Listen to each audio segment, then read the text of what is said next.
Greetings.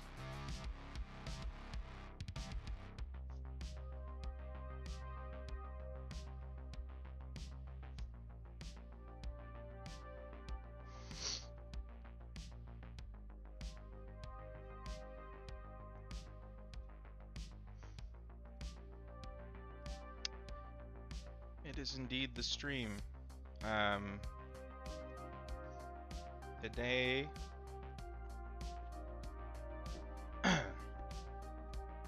today's not going to be a request day. I'm just going to be drawing a thing and then maybe looking at some Inktober art.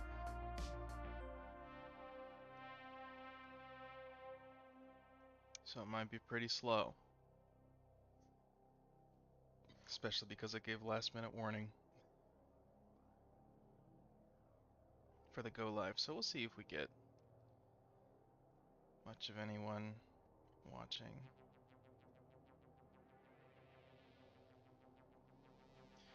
Hello, Retro Kid. Thanks for joining. Sent non-copyrighted music to look up. Yeah, I saw that. I did a little bit of looking into that. I'm not 100% sure what it is. It's like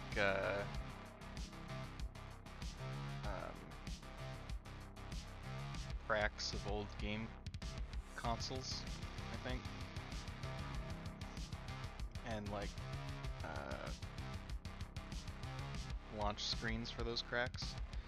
So it's something that seems to be heavily steeped in piracy to begin with, so I'm not sure what the relative safety of using that is, but I can look into it some more. Anyway, I'm a big fan of the stuff I got going on right now with the white bed audio, so don't see an emergent need to change anything just yet. 16-bit crack game music intros. Yeah, so my concern is that it might contain music from those games or something like that.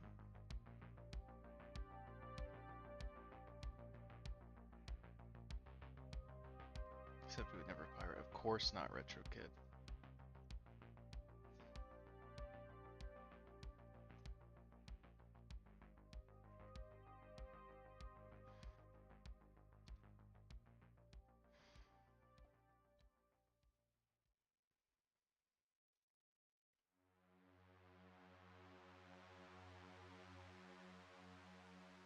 Did I not upload this thing yet? Damn. Wanted to look at yesterday's art that I did, but I haven't actually uploaded that to DA yet, so I need to download it elsewhere.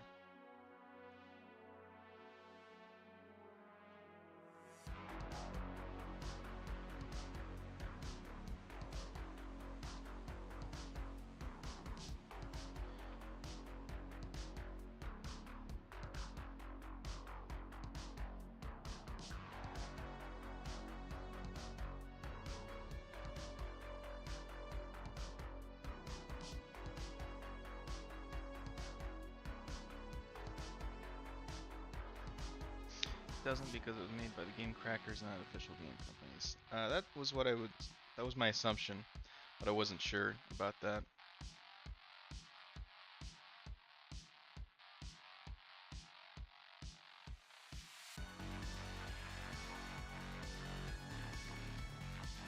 I'm gonna do a real quick upload.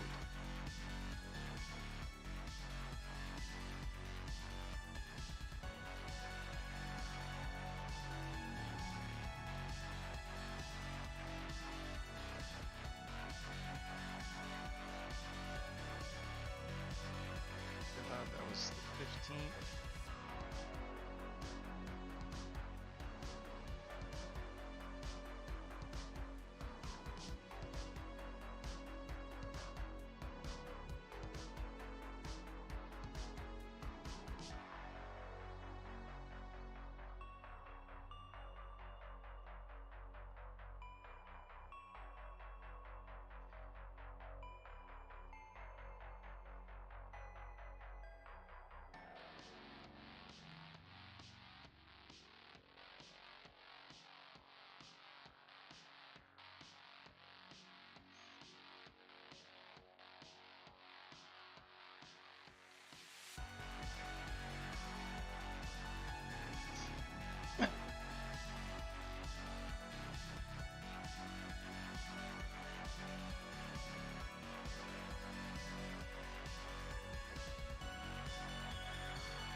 Okay.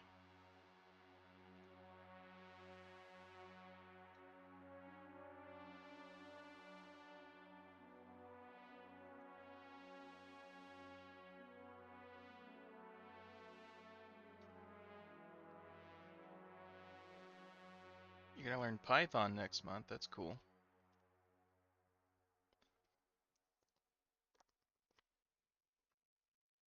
I've heard of Python.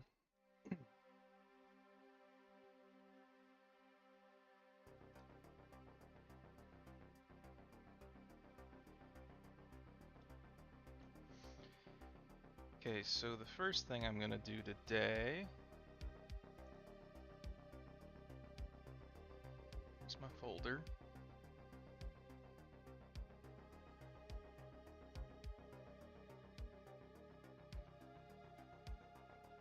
It's in a weird spot. Okay.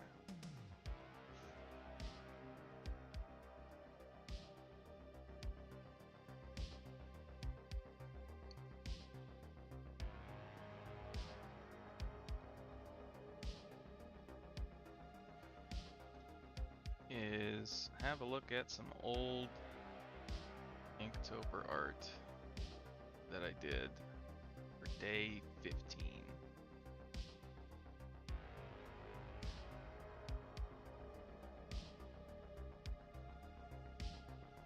You want to make an 8-bit game? Sounds like a challenge.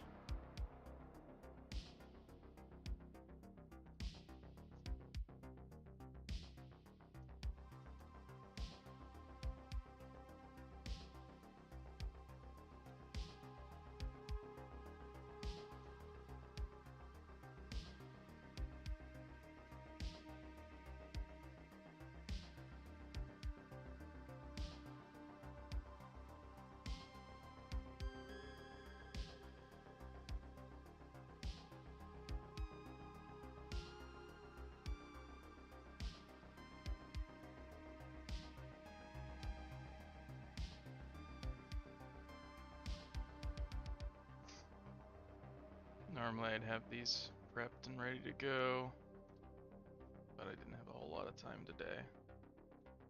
Hello, Jamal.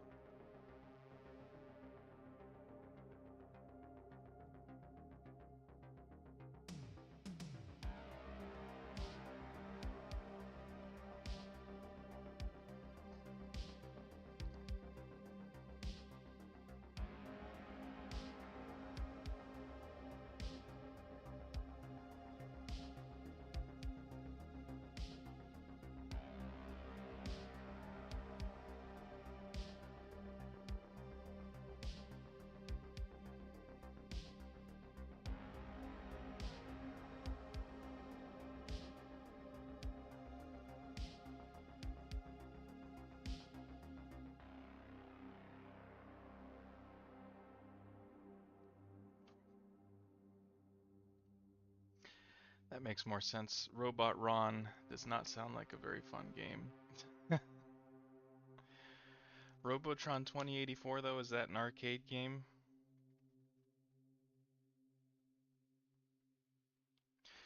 Belderchal, how are we doing this evening? I'm doing alright. I'm a little bit tired. Um, I'll get into that in a moment, but uh, overall pretty okay. Gonna try and get away with a shorter stream today so that I don't lose my mind. But we'll see what happens. Right now I'm collecting images, Inktober drawings of old that I've done.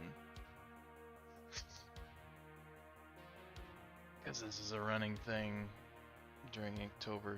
I'm showing off the previous entries I've done for whatever day it was.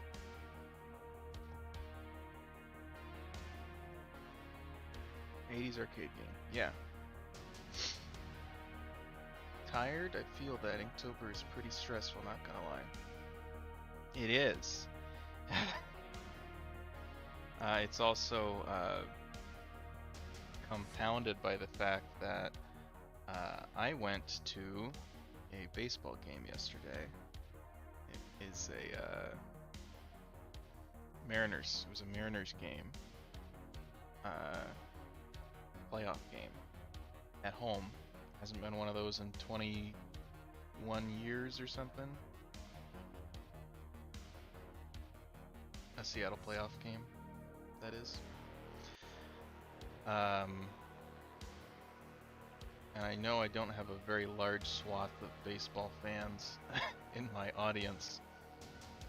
So, the implication of that might not immediately hit you, but the game that I went to, which is the first baseball game I've gone to, saw me tweet the pics, yeah. First baseball game I'd been to in about 20 years, and it went into extra innings, so it was tied at 0 by the time they got through the 9th inning, so they had to play longer until somebody won, and they ended up playing for 18 innings, which is twice the length of a regular baseball game, which usually anyway goes about 3 hours. So I was sitting there in the stadium with close to 50,000 other people watching a 6-hour baseball game where nobody scored anything until the very end. The game started at 1 p.m. and I didn't get home until after 10 o'clock. So that was a thing. That was a thing that I did. They lost. The Mariners lost. So they're out of the playoffs. So that's too bad.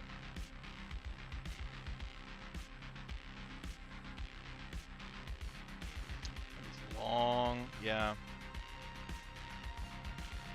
It's especially long when you can't leave. But it was fun. Okay. Old Inktober art. I've been doing Inktober now. This is my sixth Inktober. I've been doing it since 2017. Hi, Corey. How's it going?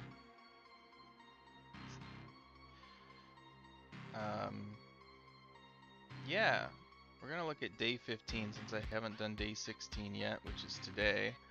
Which is one of the reasons why I'm gonna want to do this stream for only like a couple hours, see what happens. But here, this is funny.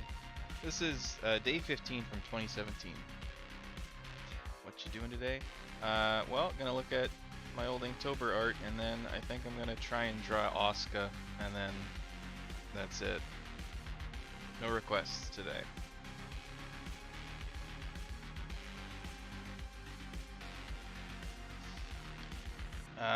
Okay.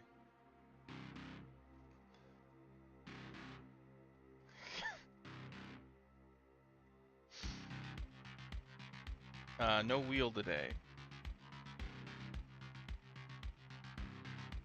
And I'm just gonna be looking at Inktober art. I'm not actually gonna do my Inktober entry on stream. I don't know how to set that up right now.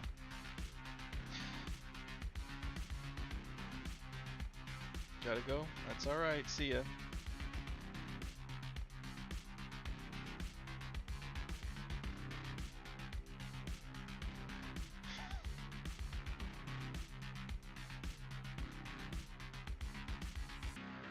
Request next weekend, right, but Saturday. Those are all very bold assertions. Retro Kid. By that I take to mean you'd prefer if I do request next weekend and on Saturday. And I don't know if either of those things are happening. They might. Usually I'm busy on Saturday though, so that's why I've been streaming Sunday. Asuka is indeed very cool. Okay, so this was day 15 in 2017. I think the prompt was mysterious. So I did sort of like a one-pager here, and this is read first and then this, so I had no idea what I was doing as far as text blocking went, but we have a couple of gumshoes. We have the veteran and the greenhorn here, taking notes. You know, looking at the chalk line body with the well, who knows what that is sitting over there, and gee, I wonder what happened here. It's a fucking mystery. Therefore, meeting the required elements of the prompt. Oh no, I minused out. There we go.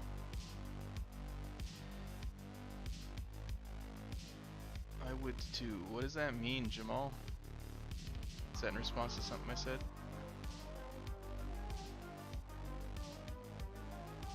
5 current viewers, incredible.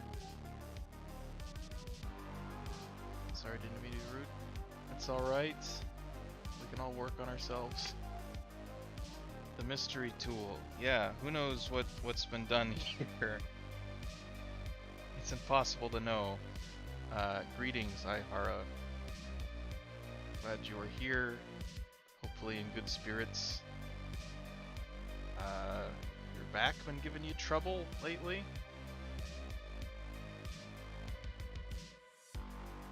Or am I recalling that incorrectly?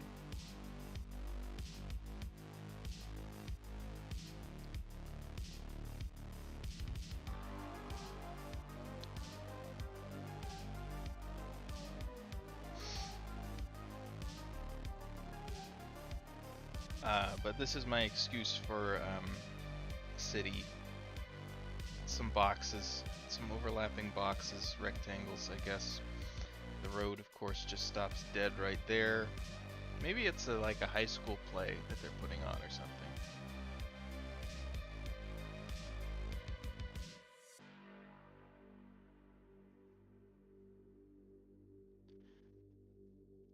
Hope your shoulder feels better soon, Ihara. We all wish so. We want to see we want to see you drawing again and stuff.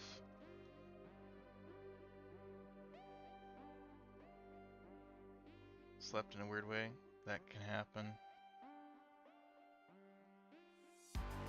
I once did that, but like with my jaw. I don't know how, but like I woke up one day and it felt like my jaw was just misaligned. Like I wasn't, like, it felt like when I bit down, one side of my face was landing before the other one did. So that was fucking obnoxious and lasted a few days. And then it was fine.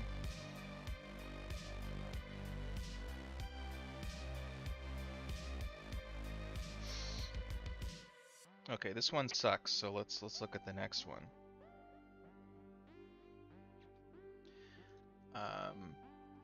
This is actually a pretty decent jump, I think. I mean, 2017 to 2018 was that for me, so they'll all look like this, but this was 2018, day 15. The prompt was weak. This is something of a 2-panel comic.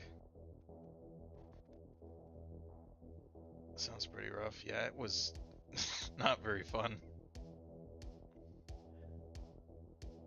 Chewing stuff it was a challenge.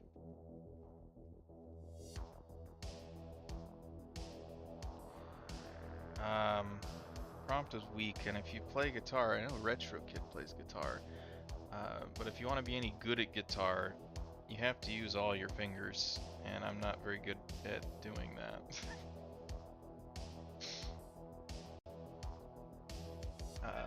So my pinky is quite weak, because I haven't been very disciplined in exercising it.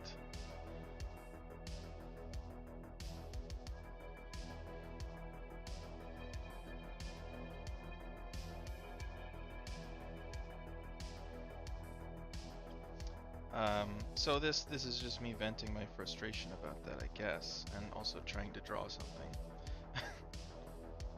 So I did some work trying to draw a convincing looking guitar, and it kind of does the job. I don't know. I've only ever tried drawing guitars a few times. I'm missing some three-dimensionality here. Or no, yeah, I am missing some here. This is a Stratocaster of some sort. I had one of those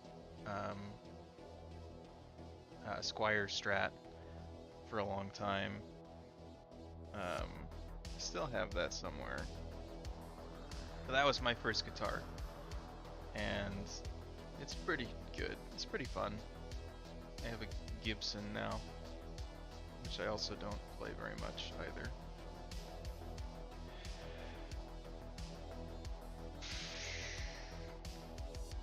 Dabbled in guitar before. Yeah, Pinky was yes. It's cause you can get away with not using it, especially if you're just doing power chords, you know? And you can like play a lot of, you know, arpeggios with just your first three fingers. Cause you're like, yeah, I don't have to use my pinky, I can just move my fingers faster, but like you can't. At a certain point, you kind of need the pinky, and if you haven't been using it, it's all of a sudden guitar gets really difficult again. So you need to. Yeah. The funny thing is, I feel like if I were left-handed, because I'm right-handed, right? I feel like my right pinky would be much easier to use than my left pinky.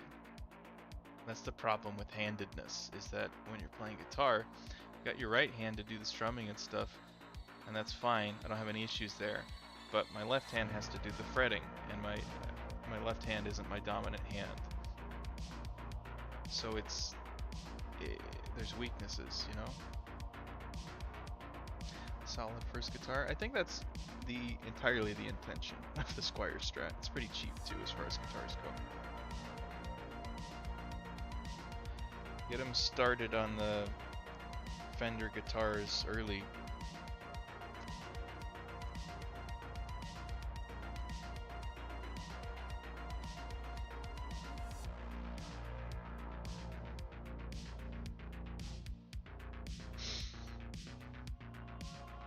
But yeah, I was using a lot of pencil shading on this one, and you know, I've spoken about my feelings about that. So I feel like it's cheating for me, anyway. With respect to Inktober. This is not appropriate language to be addressing anyone to be addressing anyone with here, but it's a joke, yes. And in general, I think it was a vast improvement on 2017. I think we can all agree on that, at least. Okay, on to 2019.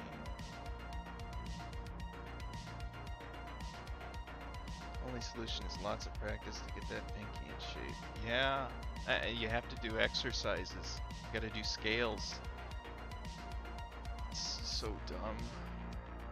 That's, I think, one of the reasons I don't play guitar as much anymore is because I hit the point where I'm like, if I want to improve it all anymore, I have to actually go back and do fundamentals. And I've never been one to do that. Because I'm dumb.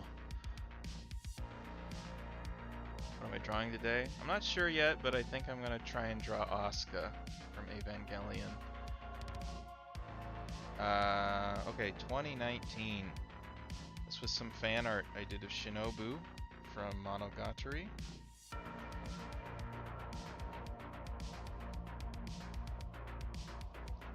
The prompt was Legend. And Shinobu is the legendary unkillable vampire, and is often referred to as such. So I just couldn't think of any. In 2019, I drew like maybe 10, almost a third of the drawings I did in that year or that Inktober were fan art pieces, because that was my way of finding a way to meet all the prompts I didn't immediately have a reaction to.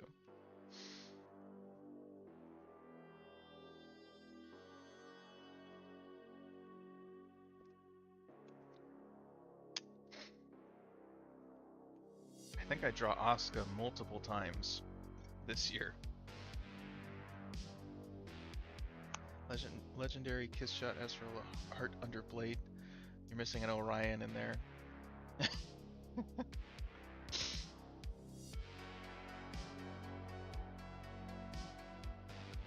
But yes. Eating some donuts from Mr. Donut. I'm actually pretty happy with that handwriting in perspective. It's pretty good.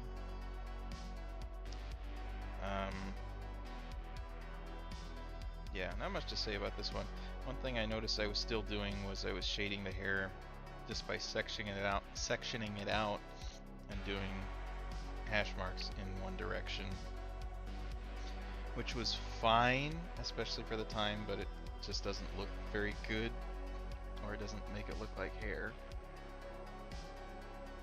Knew I missed something. Yep. I mean, they say it quite often, don't they?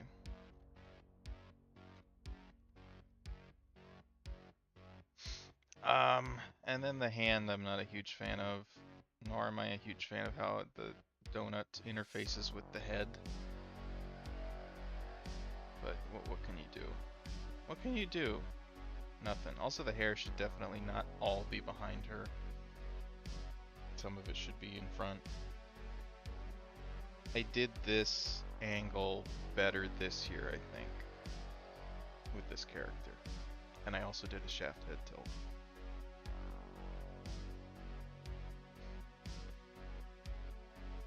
Okay. 2020, I did a full-blown comic.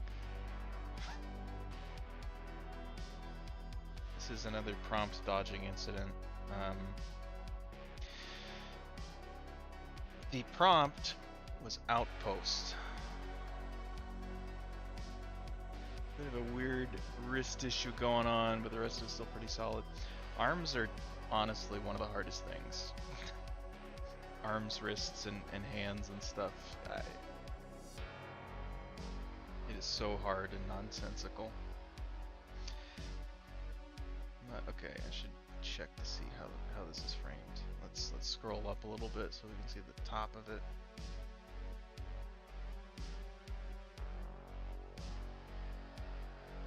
Okay. I did a lot of comics, I think, also in 2019 to dodge prompts that I didn't know what to do with. Or 2018, I'm not sure which was the high density one, but I did a few, maybe a couple in 2020. And I think they were much more meritable in general. I don't know.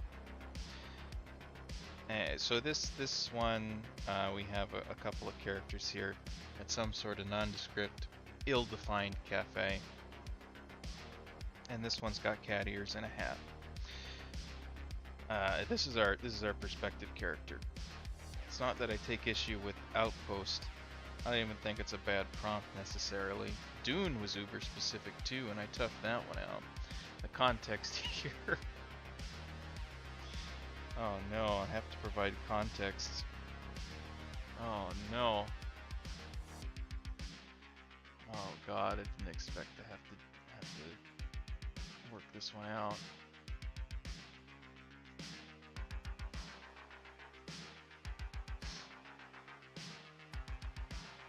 Referencing an earlier drawing I'd done this month, Dune. I didn't like the prompts, Dune. The human body as a whole is just a mystery. The skeleton is relatively straightforward, and then all the muscles ruin everything.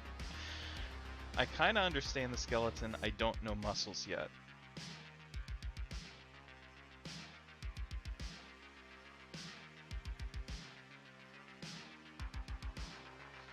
But this was one I'd done just a couple of days prior in 2020. And the prompt was Dune, so you either drew something from the movie or the book Dune, or you drew a sand dune. And I didn't want to do the former because I have not read Dune, and that would have felt disingenuous. And if I did the latter, that would just involve me drawing a sand dune, which would have been pretty lame. That would have been this drawing except without the foreground character. So I decided to draw the dune and then draw a character that seemed like they fit there.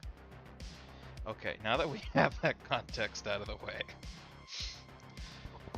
Okay, it's not that I take issue with Outpost. I don't even think it's a bad prompt necessarily. Dune was uber specific too, and I toughed that one out. I'm not totally sure what I'm hung up on, really. I guess I just wish I didn't feel the obligation to be inspired, you know? Does that make any sense?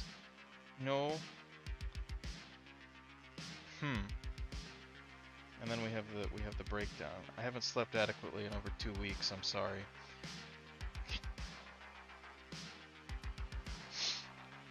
Can you do the thing? And we have the nya. And then perspective character disintegrates into a pool of tears. And then we have the exterior shot. Some sort of post-apocalypse. Everything is completely black out there, except for the light of the maid cafe, which is shining, serving as a sort of outpost, I think.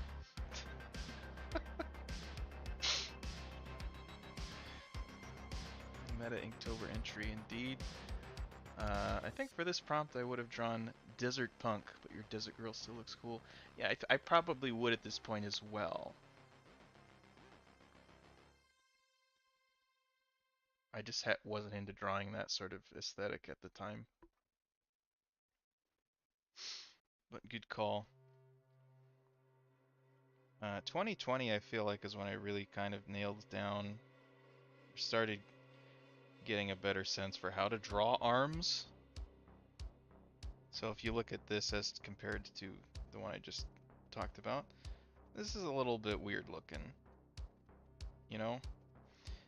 It looks like, you know, the line of the forearm and the rest of the arm aren't really meeting up, and this sort of bows out like this. I was starting to figure it out in 2020, so stuff looked better. Like this looks way better. This looks pretty good, although you can't see all of it.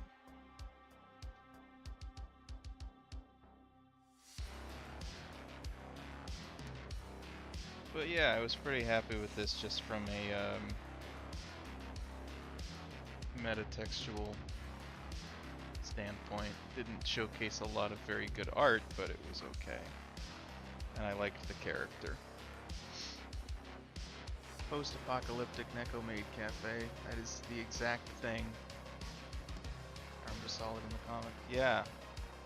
Had a lot of solid looking arms this year. And I hope I've gotten better at them. We'll see. Maybe we'll see in the next two entries. Okay, that was 2020. So 2021. Where is that? Oh, we don't get to see any arms here. That's too bad. Helmet. Day 15, 2021. So, this one...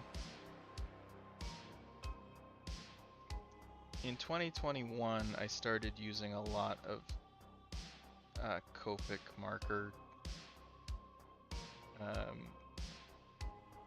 to shade. So there's not a lot of shading done with the pen here. I think you can see a little bit of it in the eye. But for the most part, I drew the line art and then I just went in there with the Copics, which on a certain level I think is antithetical to Inktober.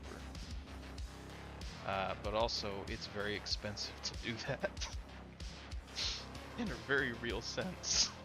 It's expensive because this is real dollars being put on the page here. Um,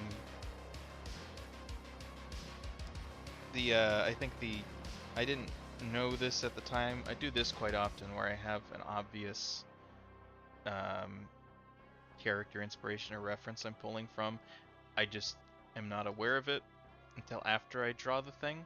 This is obviously Celti from Durarara, the uh, like Dullahan biker chick or whatever they I think that's what it is.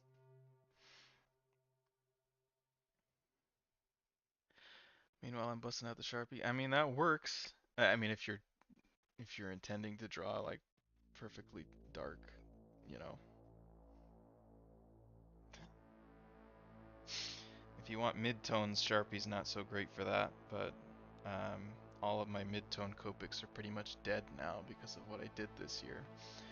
So, I need to go get some more. No showing of my art piece called main course. If that's one we looked at earlier and I haven't shown it already, then no.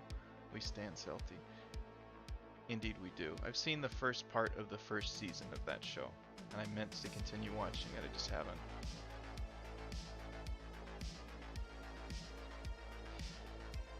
But obviously it's not Celti because you can see inside the helmet, and you're not supposed to.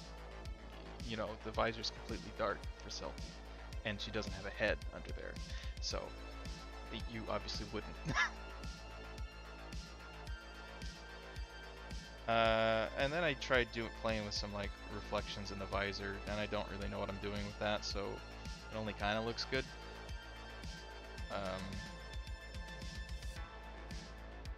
But yeah, this took a little while. It was kind of fun, and it was, you know, got the perspective thing going on.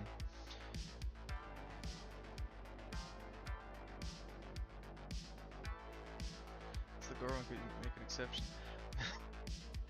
No, like we covered this. We covered this last week. My stance hasn't changed. I also just told you that in the DA chat. Okay, so this year, this was after I got back from the Mariners game that I spoke about. I'm not sure if everyone was here for that, but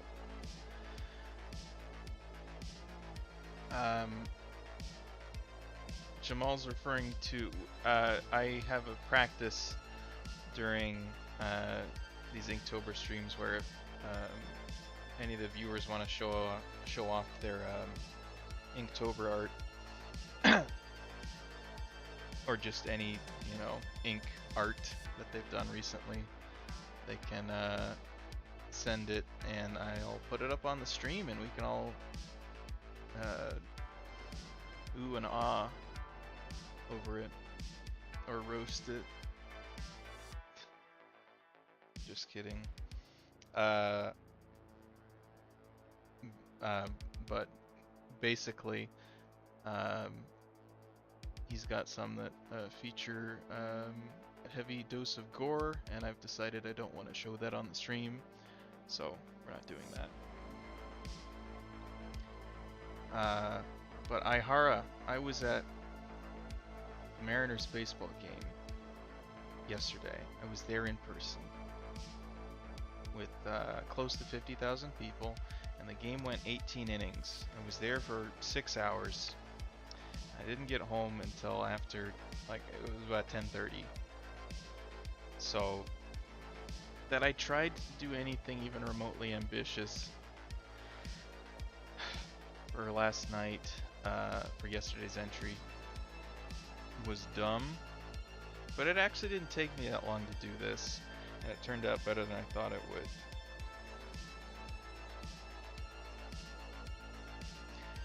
But this is Armadillo.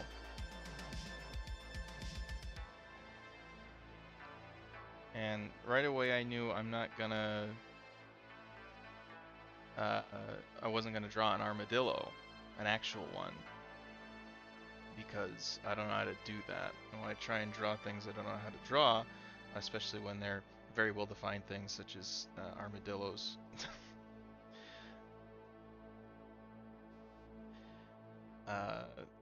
That tends to not look very good.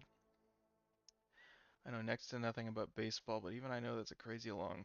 That's crazy long for a baseball game. It's literally twice the length of a regular baseball game. A regular baseball game goes 9 innings. It's usually about 3 hours. And if it's still tied at the end of 9, they play an extra inning. And if it's still tied at the end of that, they play another one until somebody wins. That means theoretically the game can go on indefinitely. That doesn't happen, but in this case it went twice the length of the original baseball game. Because nobody could score. And then the M's lost. So they're out of the playoffs. Anyway, I drew this afterwards.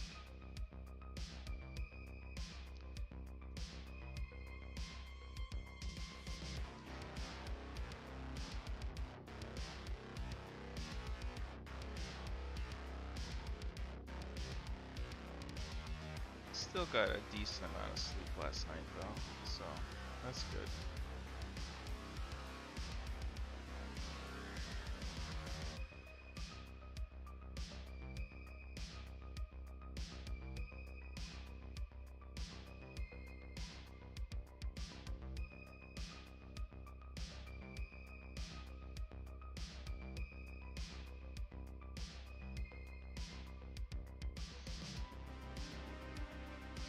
Sucks. It does suck, but it was a playoff game. We haven't had one of those for the Mariners in 21 years, so it was cool just to be there. And it was the Astros. The Astros are very good. Is this mech based off a particular mecha style? It is funny that you asked that, because no. It's stream of consciousness mech is what it is. But if I could point to anything I was specifically influenced by, number one would probably be Gurren Lagann, hence the entry being in the chest.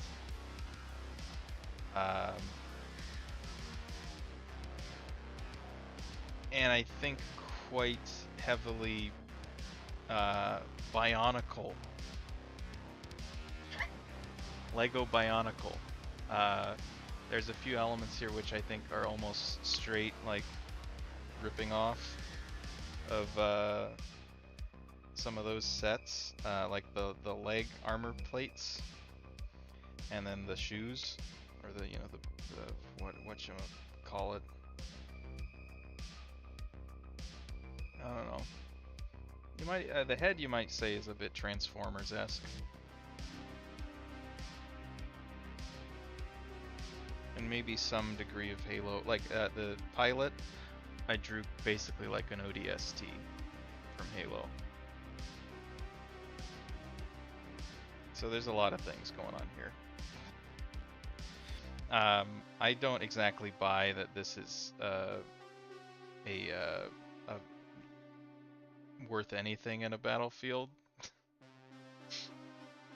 There's no guns, there's no gun emplacements on this thing, so unless it carries a giant rifle, it's not combat effective.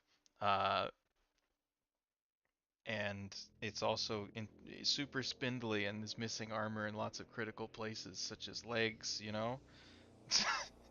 arms. So, I don't know. It was an interesting first attempt at this sort of thing. Bionicle, I was so into that back in the day. Bring Bionicle back. Cool, so I'm not crazy. I had a,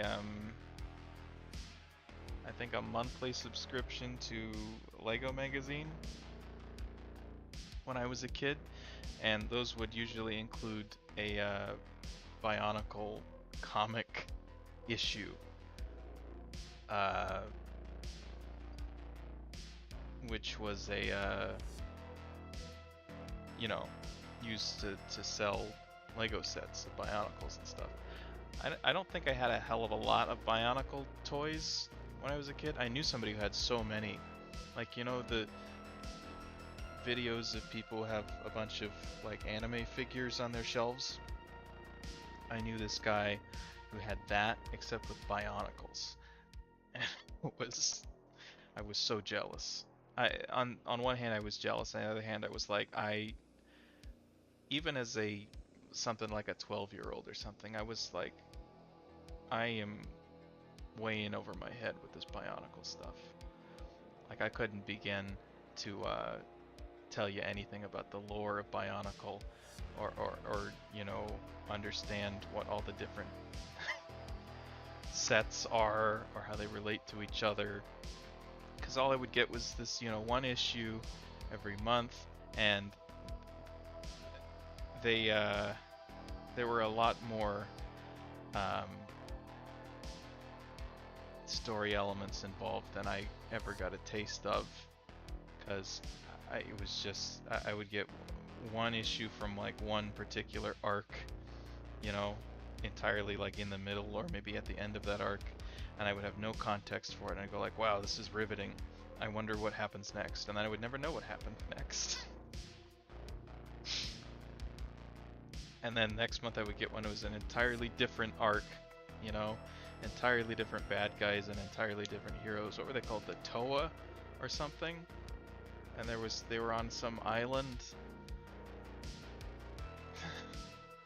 Bionicle lore is so deep for being from a line of toys, lol. Yeah, that was my thinking as well. I thought this is way too deep for me.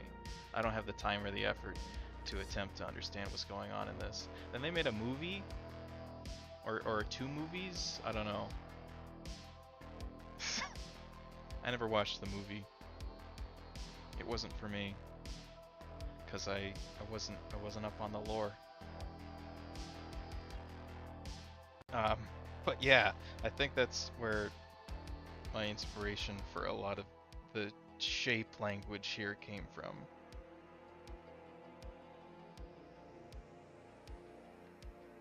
And the pilot is 100% no DST. The Toa and the Rockshi, I believe. I 100% buy that.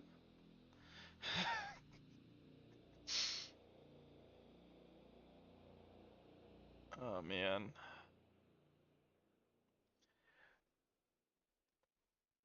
Okay. That's my, those are my Inktobers. Jamal had a piece he wanted me to show on the stream, so we'll do that very quickly before I go on to draw the thing. This is Golodat lore is what this piece is called. Golodat being a character that I drew for him a couple of weeks ago? I don't know. Oh, it didn't go 90 degrees this time. Usually whenever I paste these in, they're rotated. So this one's fixed itself.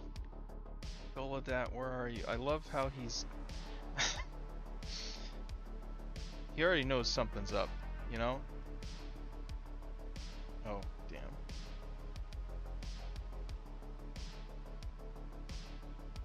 I didn't mean to circle that whole thing. And I want a darker red, like we're marking it up. He's got the knife ready. He knows something's up. He doesn't even need to see Golodat to know what's going on. Got a nice little light switch here. I love the polka dots. Got the language. You can see he's already feeling intense emotions about this whole thing.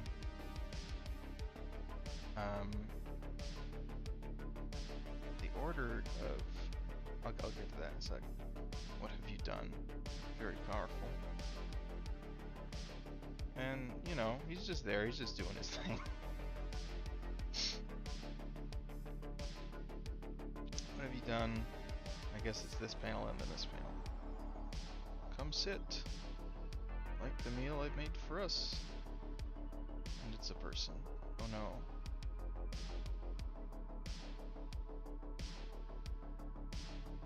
Shocked, confused, terrified. Still got the knife though. You got work to do, kid. You brought the knife. What were you gonna do with it, huh? One thing I immediately think is maybe room for improvement is the way these flow is a little counterintuitive. It's like this S shape. And I guess when you're writing comics, it should flow in one direction. So from top left to bottom right. Or if you're a weeb, it's top right to bottom left. This changes directions halfway through, so it's difficult to read, you know? And also, I guess separating these different comics with like a border would be a good idea.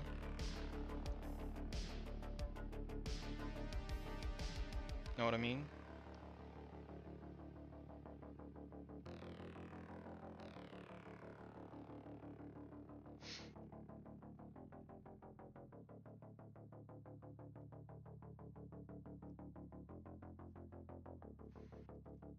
And then when you have speech bubbles,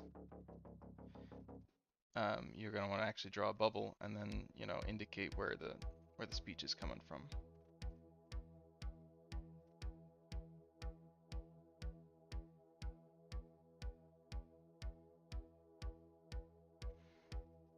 But otherwise, I think the pacing's good here. You're telling a story, and you're dragging it out. You got little in-between shots like this, which I think is good.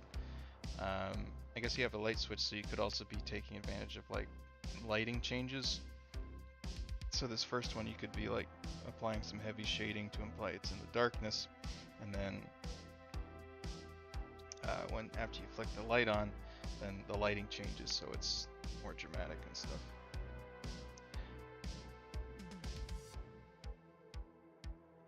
Borders are cool. I think it'd be even better if we got a close-up of Galadet's face. That's a really good idea as well, I think, because this is your villain shot, right? So maybe you have this panel, and then you have a close-up of his face in between these two. You know?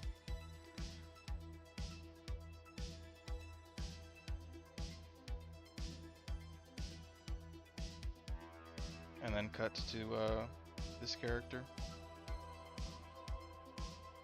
Pacing and stuff. But yeah. Cool, thanks for sending that one in. Does anybody else have anything they want me to show off? Ihara, do you have any neat things that you're working on? Belderchild, do you have a recent piece you want to show off?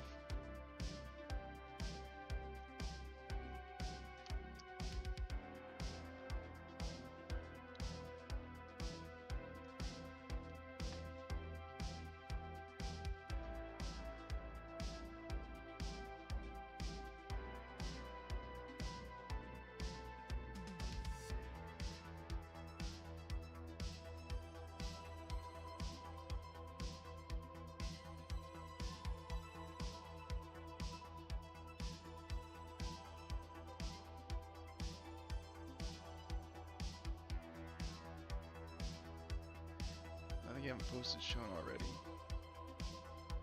Sure, but we can still look at it. We could show yesterday's. That would be cool. That would be awesome. Can you send that to me on Twitter?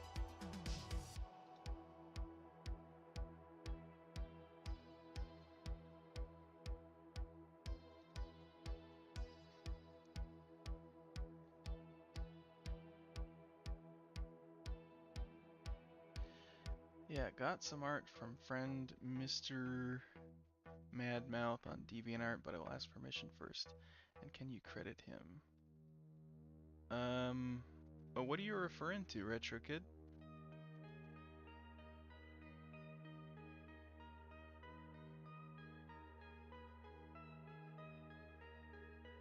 As in you have um, a reference for me that somebody else drew of like an original character, and you want me to draw them and credit the original artist?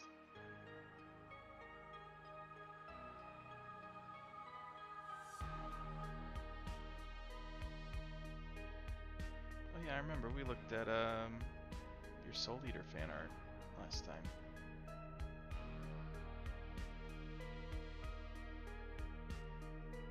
Missed a portion of the left character's knee, but other than that, I think it turned out okay.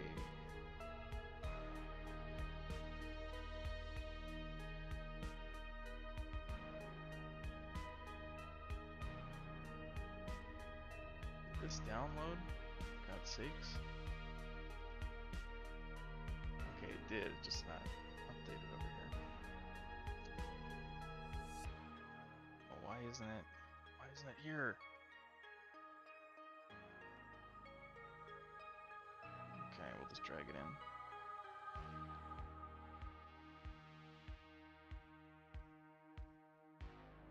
Art of your OCs.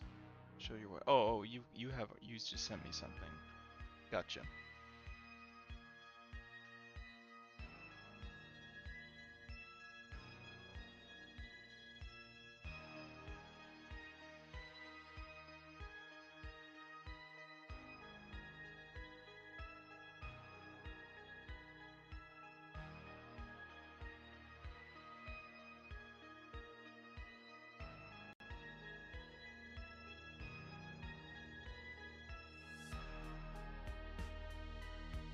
Right, so this is Belderchal's art for day 15. Are these two, are they OCs or are they from something?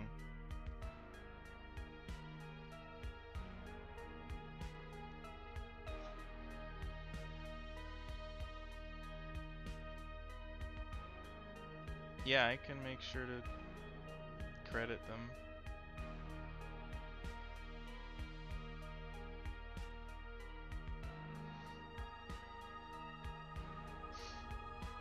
Cute. Yes. Very. We have a like a witch character, and then like a kitsune. I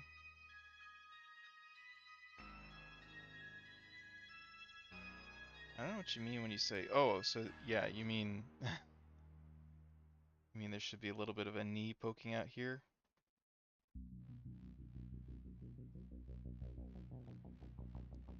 Yeah, I didn't even notice until you told me. I think I would buy this. I mean, obviously there's this going on this side, so there's a little bit of a lack of it mirroring over here. But I don't know.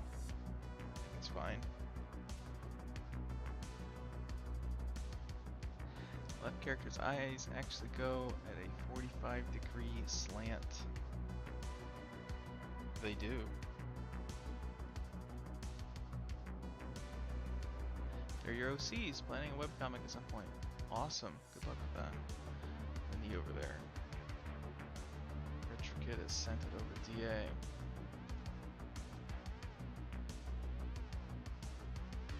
Oh, it's this one that you sent before.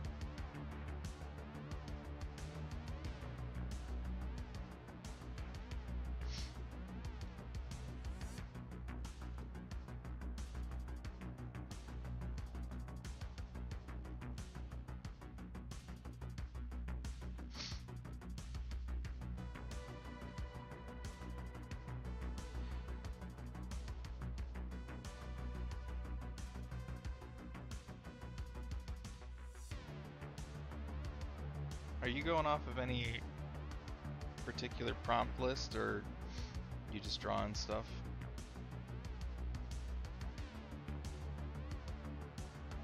Belderchal.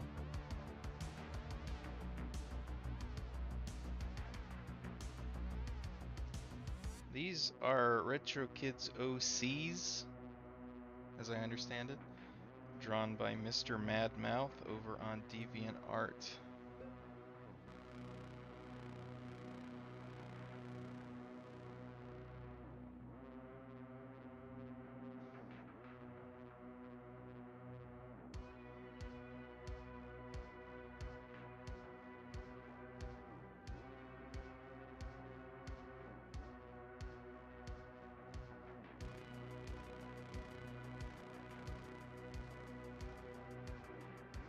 And I just put that in the chat. Credit has been given.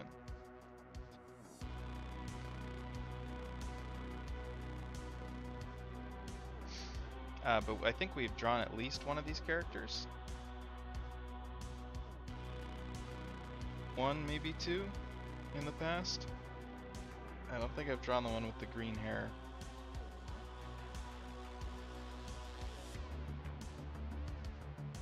They look very old school.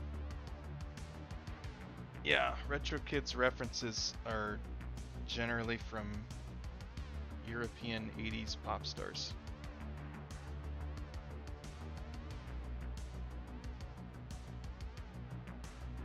You get called for dinner, but you'll be back. Best of luck. I hope to see you back.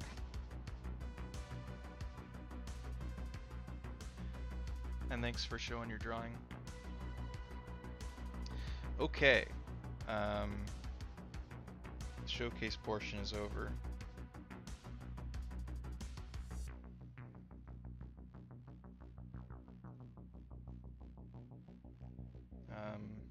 And once again, oh, that's my thumbnail.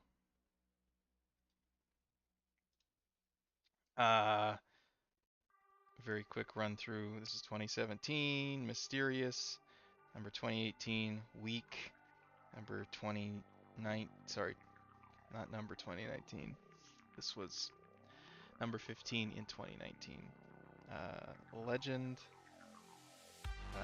This is Outpost from 2020. This is Helmet from 2021. And this was yesterday, Armadillo, Day 15, 2022. Cool. So now I'm actually going to get to drawing stuff. And these are my OCs left, right, Mia, Anna, and Karina. I believe we've drawn Mia. I think we've drawn Anna, but I'm not sure. Okay, so today, I think I'm going to try and draw Asuka. But we'll see what actually happens.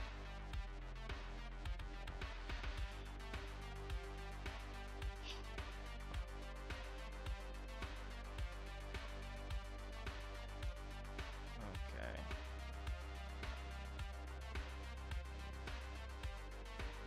I want to go with some sort of like a medium close-up.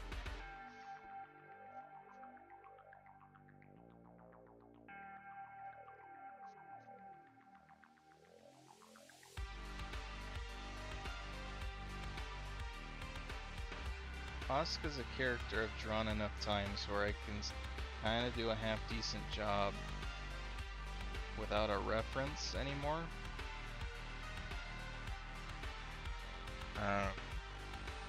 If I get stumped, I might still reach for one, but we'll see.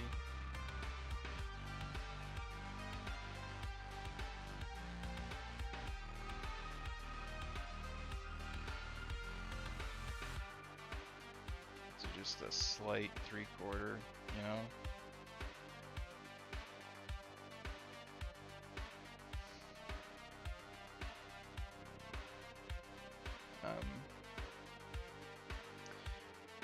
Her cheekbones tend to be pretty high in the official art. So it has a pretty long pointy chin. That was in vogue back in the late 90s, early 2000s. Mainly because of this show, actually. This show, as I understand it, set a lot of standards for, or it popularized a very specific look for anime characters.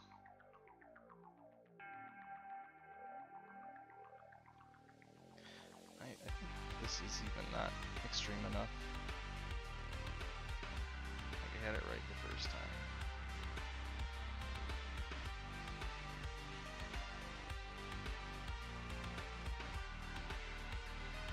Maybe. I don't know. We'll figure it out.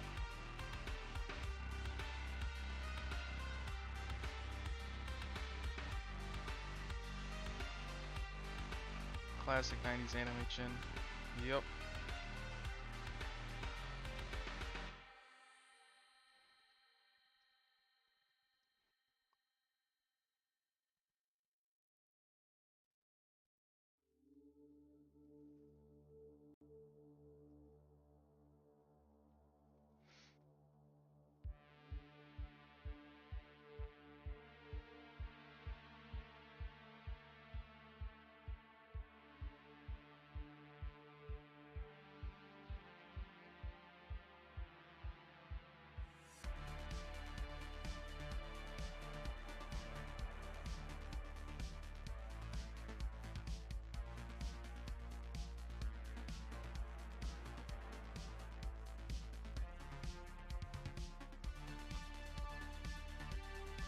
I don't quite know what I'm doing yet. Probably just a regular old, you know, nothing too fancy.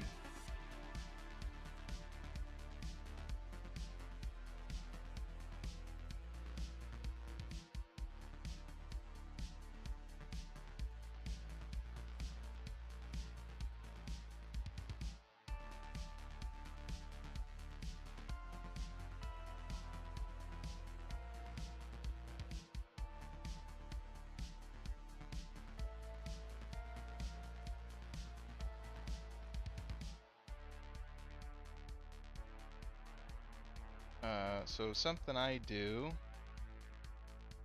when I'm drawing any character is I do instruction lines.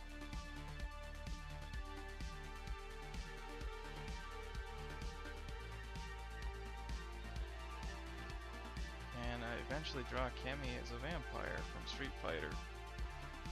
I don't see anything wrong with that.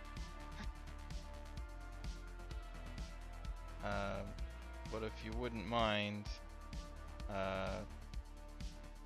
saving those questions for, you know, art request streams.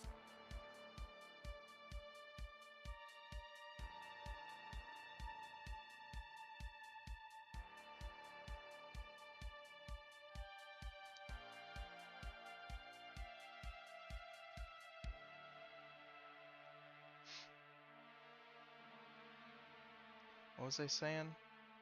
Yeah, when I'm drawing characters, I always start with construction lines, which is something I didn't used to do. And if you're somebody who is new to drawing characters, and or you don't have like a standardized system of how you go about drawing stuff yet, then I would highly recommend doing that. But just as a brief explanation of how I do things, start with the head, and yeah, I just did that, but I do the circle, draw a center line, usually also draw behind, like the back of the skull, just so I can get context of it as a three-dimensional shape. Take that center line and I bring it down a little bit below the circle to where I want the chin to be. And then I expand this out by going to the edge of the circle here and dropping down where the cheekbone is, and then bring it around the jaw and stuff. This part isn't like, you don't need to draw this stuff in right after you draw the circle, but I do just to get a sense of scale, because the way I draw heads is inconsistent for the moment. But then the important thing to do is get a line of action in. In this case, I sort of wasn't doing much of anything. Anything curvy is great. Straight lines are not, usually. And then I also draw in a line for the shoulders. It's to show which way they're oriented. You can put the neck in at this point, but you don't have to. But the two most important shapes in drawing figures are the rib cage and the pelvis, and they can both be approximated with ovals generally, just facing different directions, but three-dimensional ovals. Can you read my message? Did you see my message? Oh yes, I did, Retro Kid. Did you hear what I said in response to you? Because I answered it.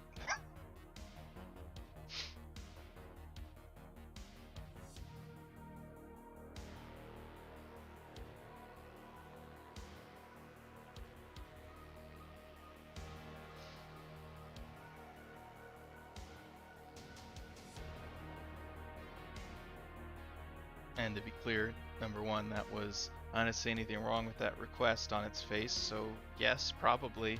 And two, please don't ask about requests during non-request streams.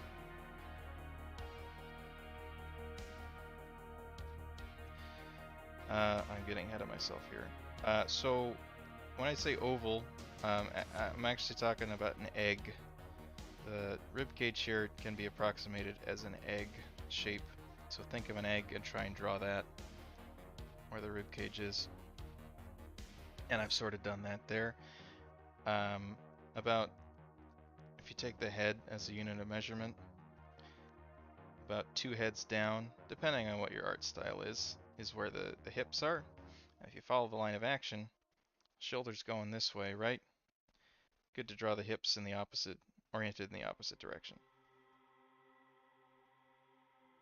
It just looks more dynamic that way. You were paying attention to Forza. Well, to each their own, I suppose. Thanks for the rules. You're welcome. So going off of this line here, this is roughly where the pelvis is. If you want to get super detailed, it's good to just approximate this as like a semicircle sort of a thing. And then maybe a shallower slope on the bottom. And these shapes here are going to help you, you know, formulate the body and where everything's going. Have a great night. Gotta go. You have a good night too, Retro Kid. Get out of OBS here.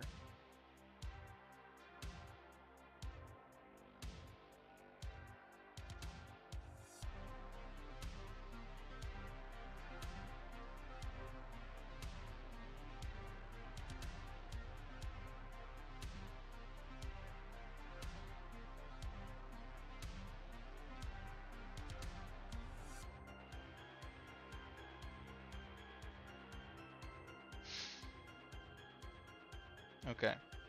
Beyond this, you can also draw in sort of like a center line for the rest of the body, which isn't exactly the same thing as line of action because it's more of a topological, like, you know, not a guideline, but more as a, I mean, it is a guideline, but it's different. It's hard to explain.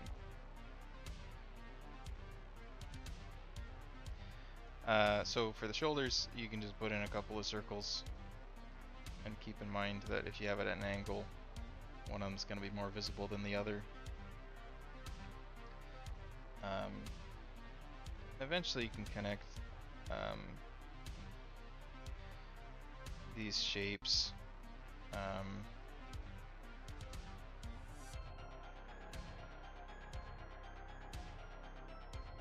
With, like, you know, the abdomen and stuff. The waist is somewhere in between them, which is the narrowest point. Then they'll pop out again for the hips. Yeah, and then draw lines where you want the legs and arms to go, and probably circles for where the joints are. And that's construction lines, kind of. Hope everybody had a good time with that little lesson.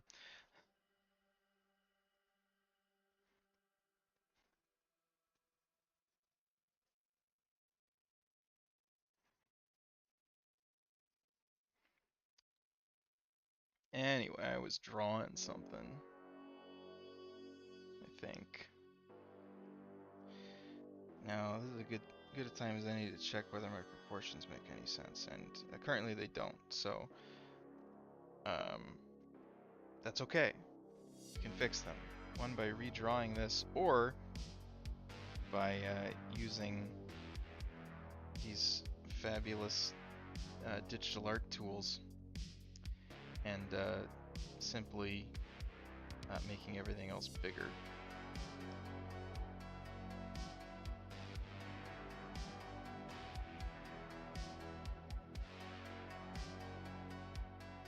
Now, is that too big? I don't think so, but the neck at least needs to be redone.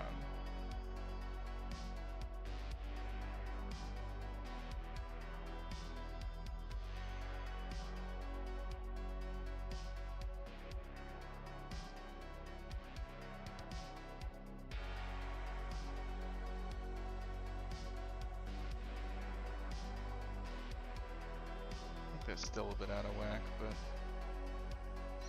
we'll live with it.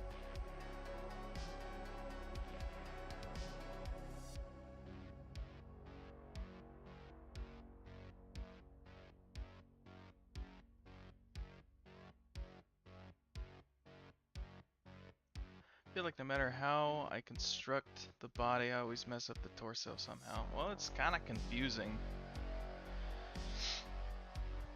You know? And if you know how it looks from one direction, that doesn't immediately, you know, transfer to you knowing how to draw it from other directions.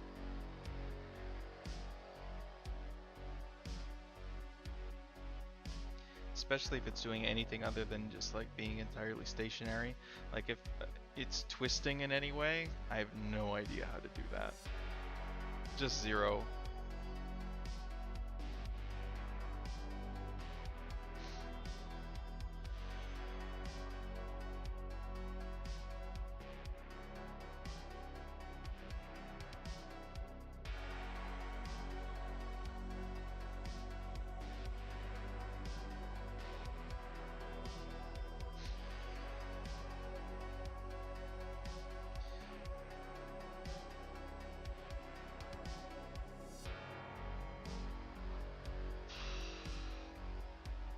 What do I want her to be doing?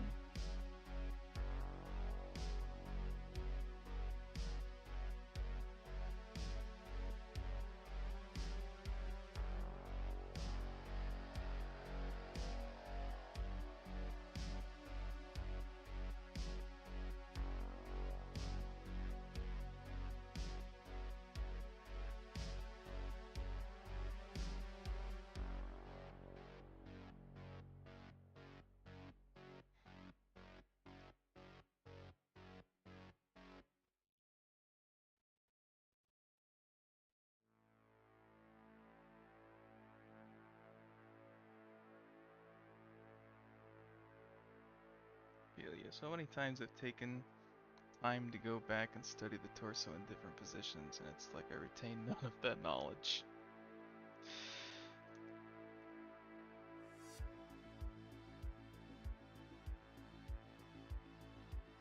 Yeah, I don't know. It's probably where, you know, studying other artists' work, which that may be what you mean already, but see how they do complicated stuff.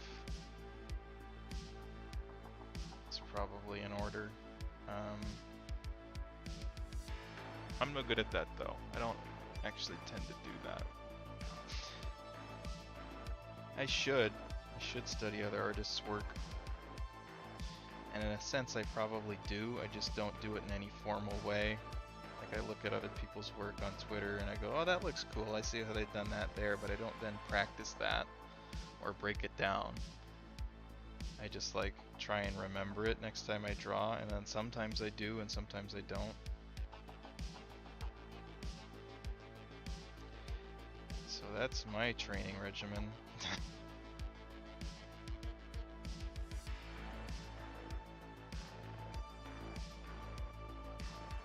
Ear's probably too high.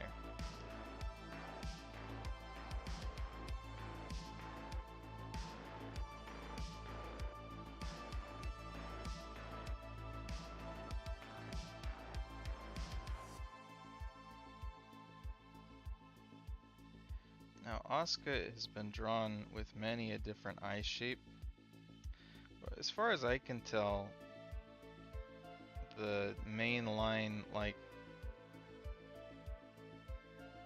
original Ava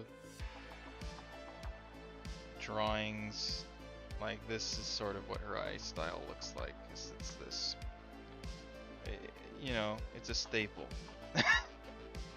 at an angle, more or less, as I think how they did the eyes. Now the close-up shots may have been more detailed, and I'm also obviously not giving it enough credit, but this is a pretty good approximation, I think.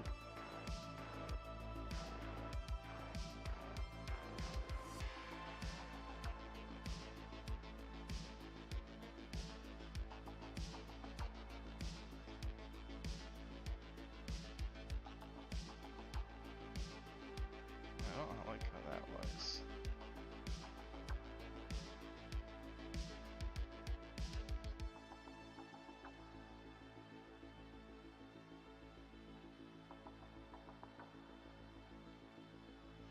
Of course, you gotta adjust for the angle of the head.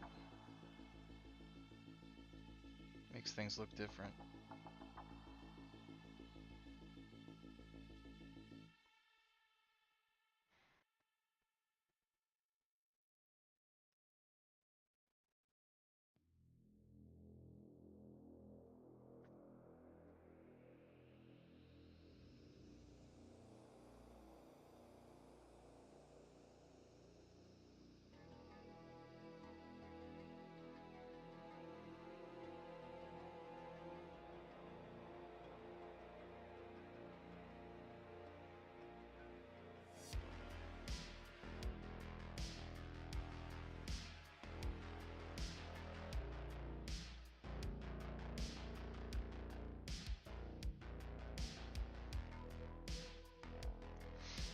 I need to change the size of this eraser. It's getting out of hand.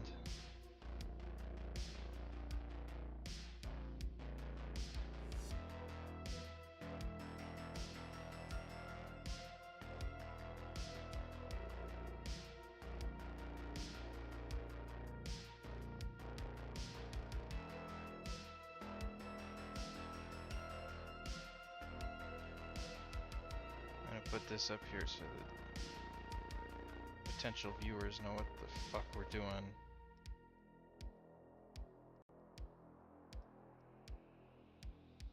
It's that.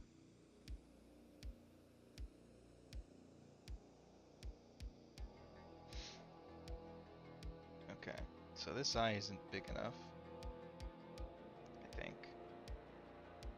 Not by that much, though.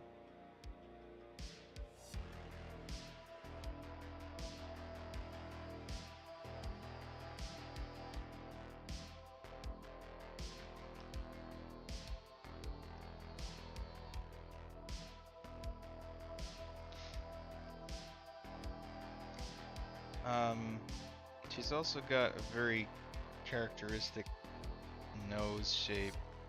Not her specifically, but the show. Where it's like this, I think, is sort of how it looks. But I'm not sure if you can do that for all angles. And I'm not sure if I want to do that right now.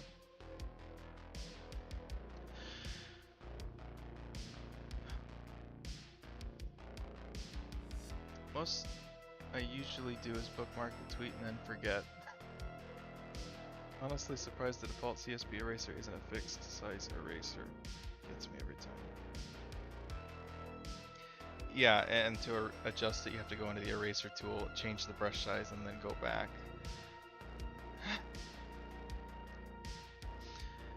Felderchell's back. Welcome back. Hope you had a wonderful time.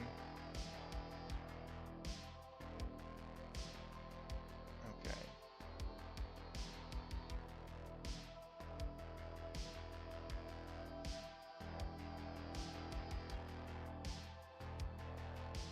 Now noses are stupid and difficult.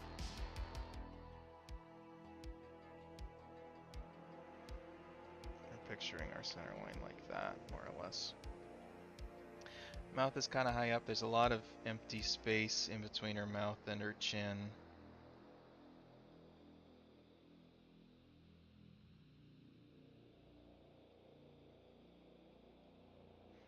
The nose is probably too far out.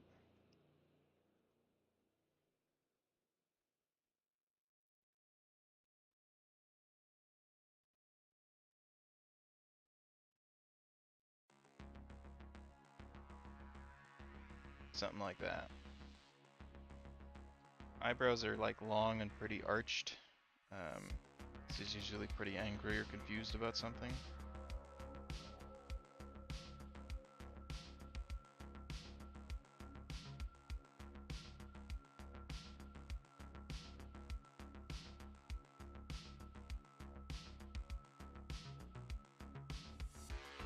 In fact, I guess we can play that aspect up a little bit. I don't like that, it's too much.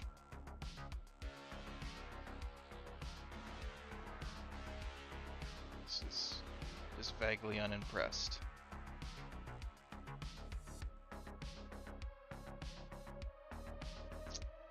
She doesn't need to ask if you're stupid. She's got the receipts. She knows. I set up a size increase decrease hotkey for my brushes and eraser. Do you guys not do that? I do.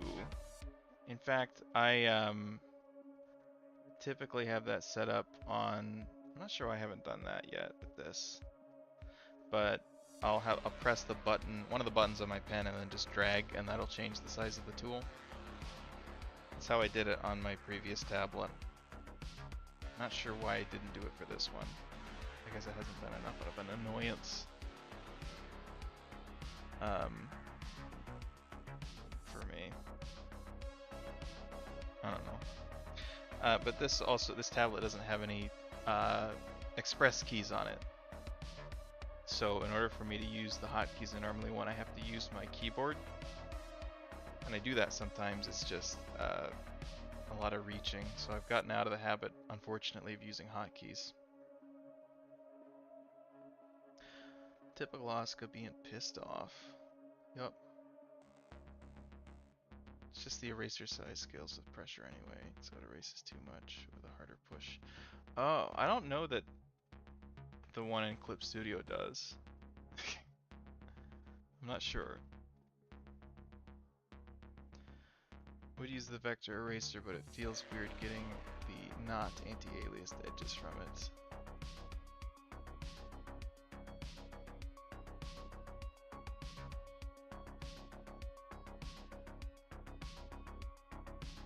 Like, it totally might.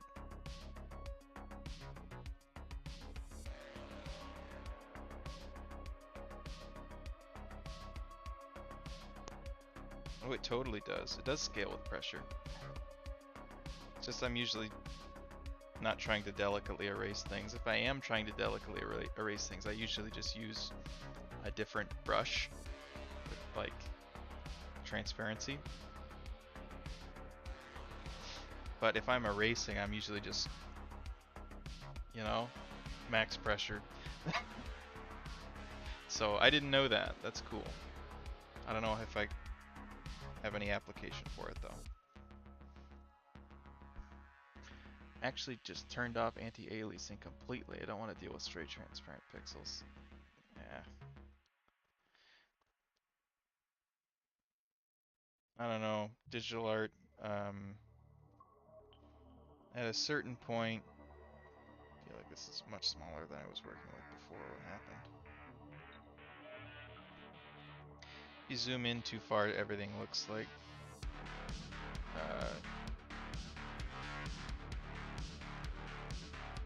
what am I trying to say? If you work too close up to your project in digital art, it tends to look like garbage when you zoom out. Especially if you do that like differentially depending on what you're working on within the piece. Like if there's a specific detail I'm working on and I really want to nail it, and I zoom in to work on that. But like for the rest of it, I was sort of zoomed out and just doing broader lines. It looks discontinuous because the part you worked on very neatly looks very sharp, surrounded by a bunch of like less sharp work, so it doesn't look as good. And in general, if you're working too closely, you don't see the big picture, and it's way easier to mess up proportions. So I tend to I don't get much closer in than I am right now, unless it's very one-off things that I need to work on, or if I'm erasing stuff, I don't know.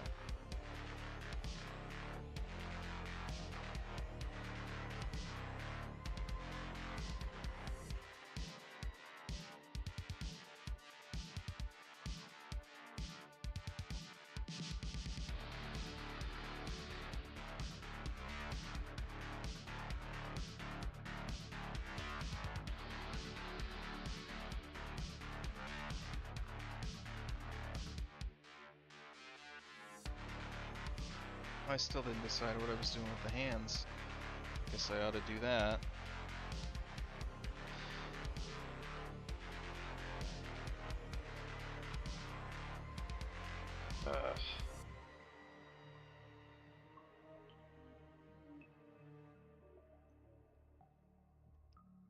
Okay, so we have her being unimpressed again, so I think hands on the hip is pretty... might even be code required at this point, you know?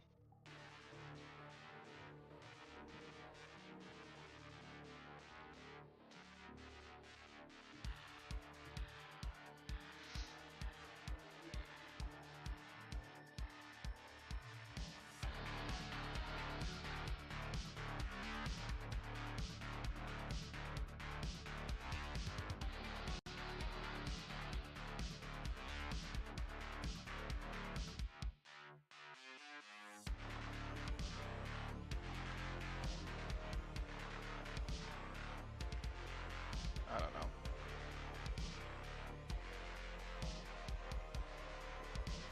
But I guess I need to figure out what I'm doing. Can't just move on. Gotta get the skeleton down first.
Arms too big, too buff.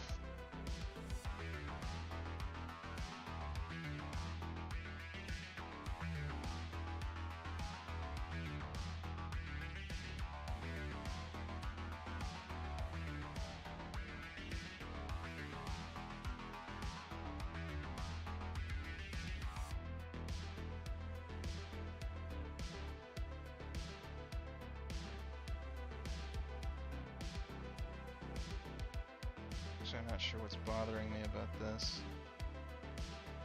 Something's off.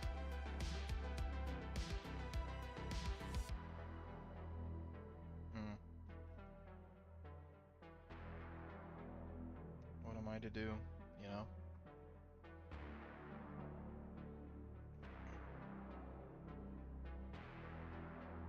I suppose I don't need this arm doing anything.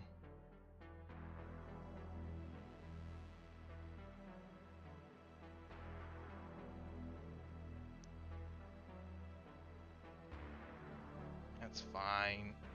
Okay.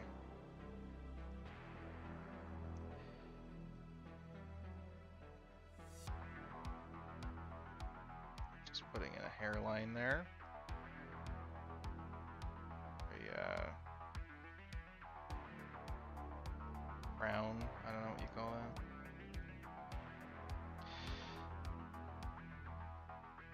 Okay, so Asuka's got a fringe,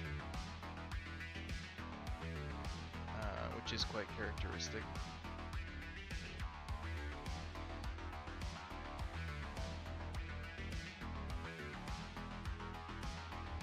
Lots of triangle shapes.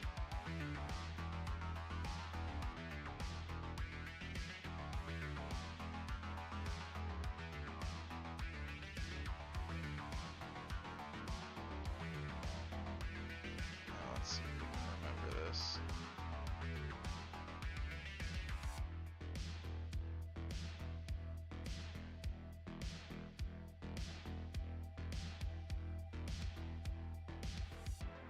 I mean, you know, pretty much anything standard will play here, but when you're doing fan art, it is important to try and emulate. There, so this is wrong. This is wrong. It's important to try and get the details right, though.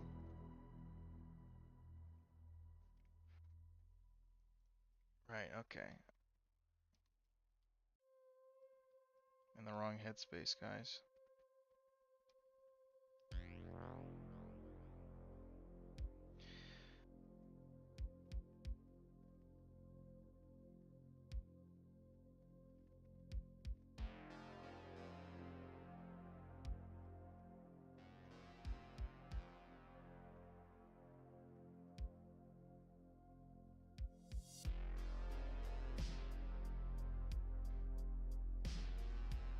So she's got the part right here, about in the middle. Sometimes depicted with a little hair strand coming out right here, or, you know, not a strand so much as a, whatever the fuck you call that.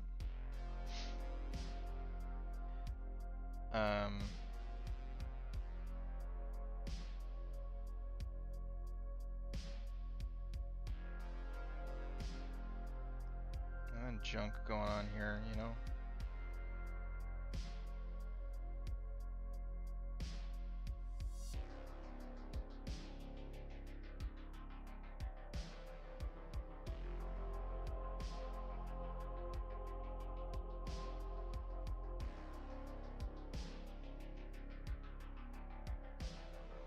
Don't want that to stick out too far because it'll look weird.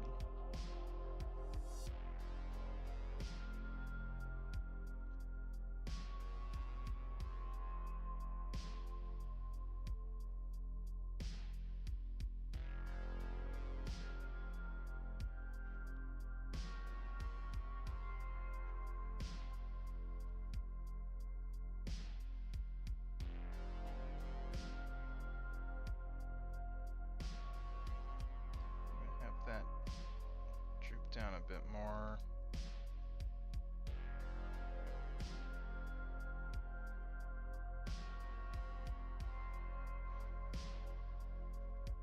am I gonna go check my work with a reference? Probably. That would be smart.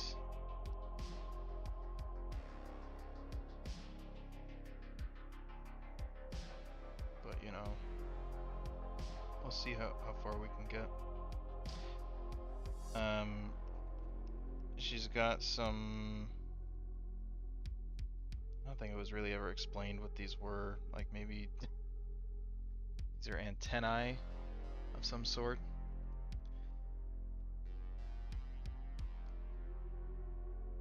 But they're entirely meant to emulate cat ears. Onic hair ties, yeah. Thing is, everybody's got these. Even Shinji, and Shinji doesn't have any hair to tie up. Big fan of sticking to details too. Exception to this is art style specifics. Yeah.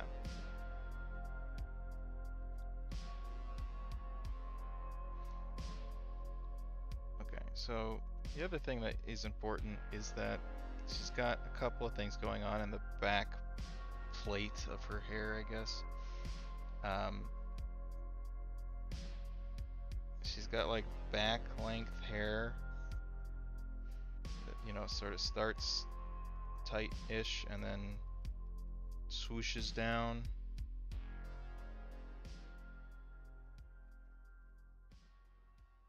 Like that.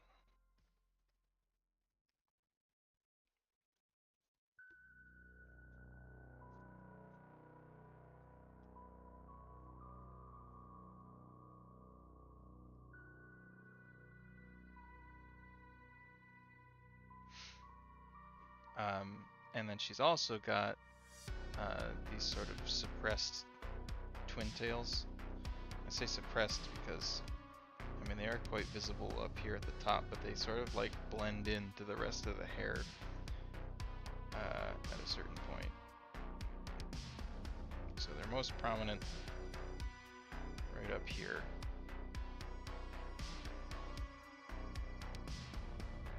And then they sort of get lost in the muck.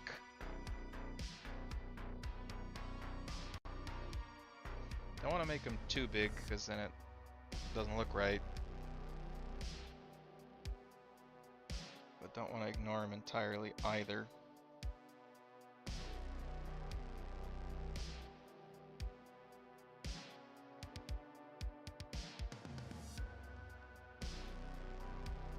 Still reversed. Should go fix that. Okay.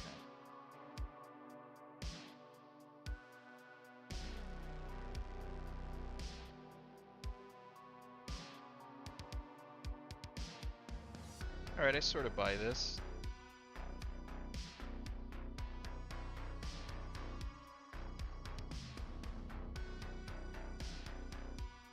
Right?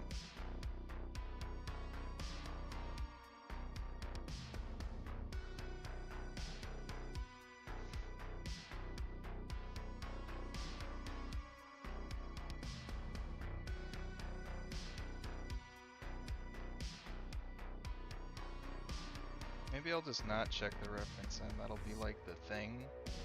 It's a fun and games thing. No reference Asuka. With no ref.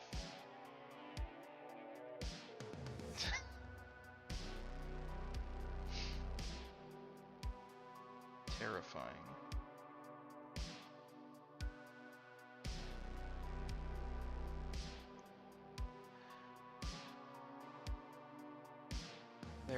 They especially seem like hair ties on Asuka for some reason. Yeah, like maybe she's multi-purposing those things.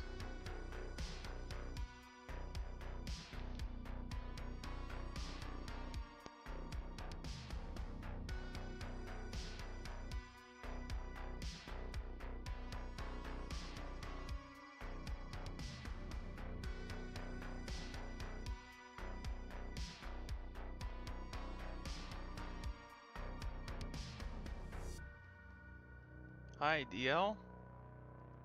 Hello there, I'm here. Later, but here, yes. Well, you made it, so that's what counts. How's your day been? So she's got the easy out here would be to draw her in her iconic sundress. But that would mean we're basically done already. So I'm not gonna do that, and that's not as impressive. Uh,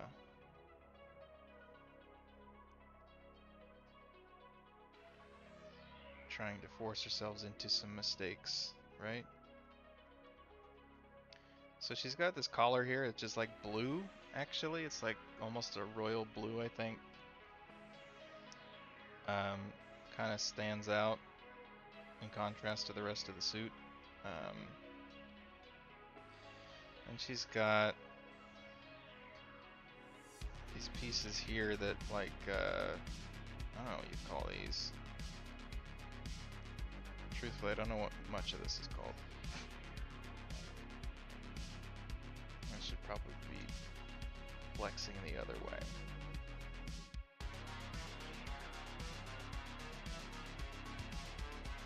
Like this, yeah. And they like tuck in over here behind the breastplate.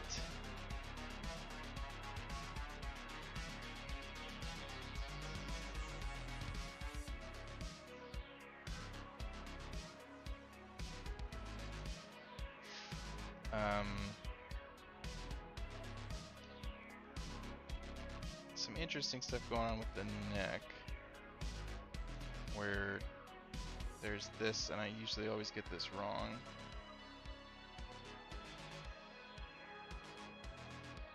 But there's this like green stripe on the plug suit for some reason. Looks cool though.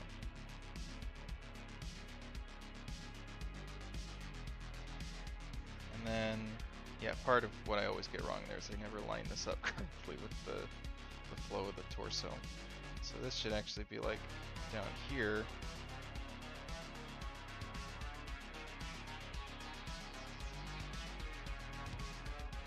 Going like that. Yeah, super weird.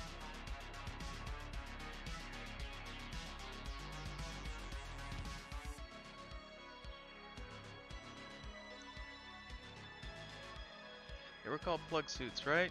Respect for going for it instead of the sundress. Yeah.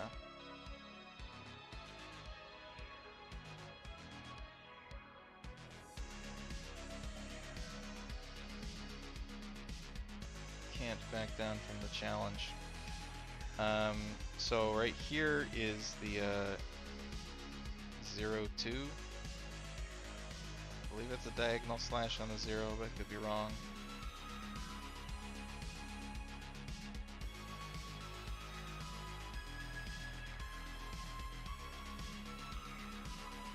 And then here you got breast armor.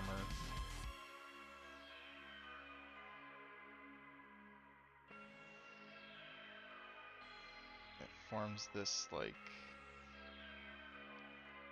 it's a very specific shape. And if you screw it up, it looks wrong. I'd say that about a lot of things though.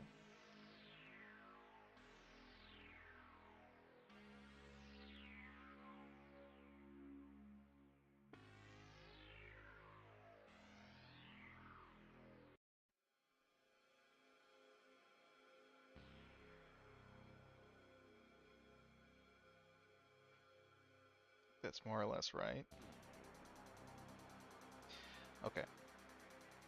Have that tuck in there. So the shoulder actually also is bulked up. Continues off of this piece here. And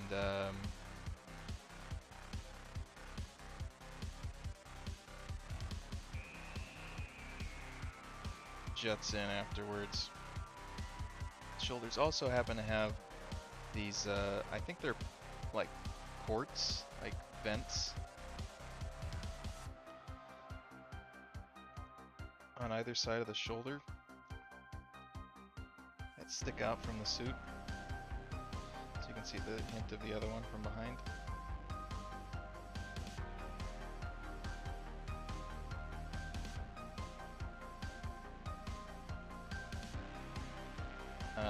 And then also the suit sort of cuts off at the shoulder here. And we'll get to that on the other side as well. What are you drawing? I'm drawing Asuka from Neon Genesis Evangelion.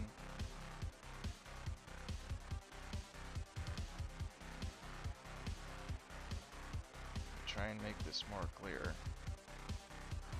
The answers you seek are right here.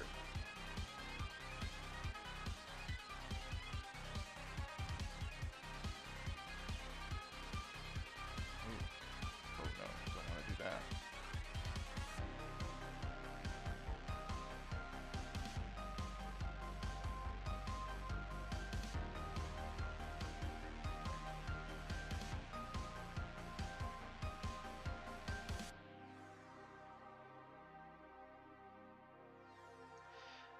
Okay. This shoulder.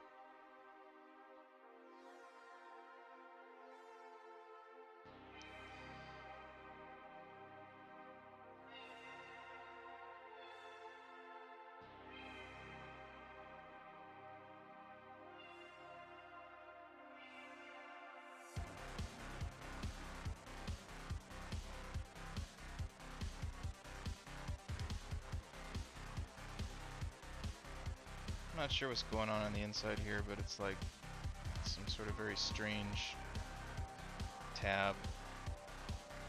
Probably these are the plugs, right? In the aforementioned plug suit.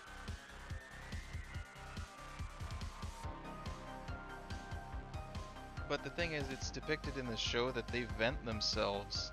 I mean, I guess that is where they vent from. They vent themselves autonomously. It's not like you have to hook them up to a vacuum.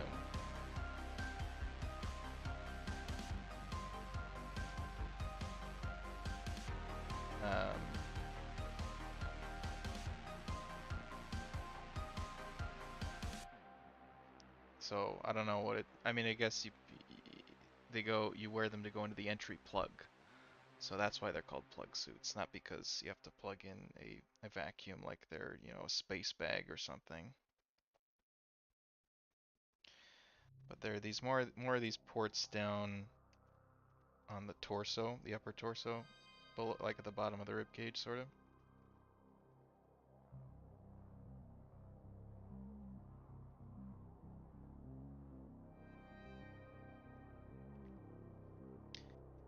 The innards of this one look a little bit different than the one on the shoulders, and I couldn't tell you why. I just happen to remember that.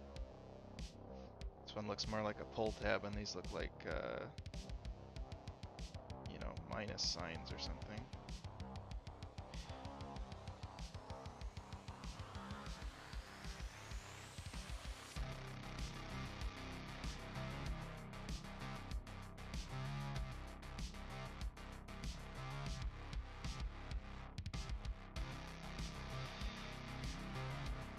Okay. I'm gonna draw like a crease in the suit right there. She's standing in a particular way. That might cause that to bunch up.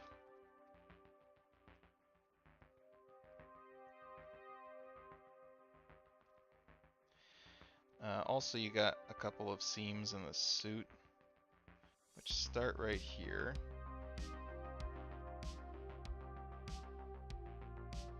I guess they're not doubled up at this point, it's just the one line.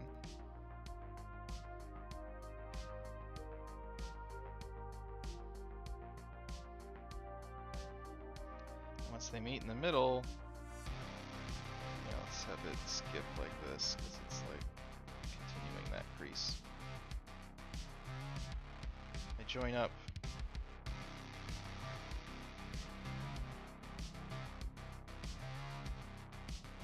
I don't get to show off all of my knowledge about the plug suit, unfortunately, because it stops right there. But if we were to look at the leg, we'd see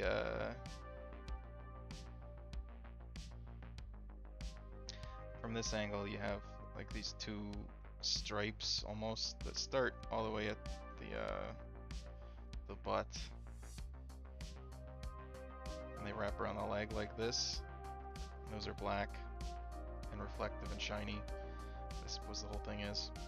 The knee has this plate on the kneecap that extends up a little bit into this point. Some sort of a vent right here. And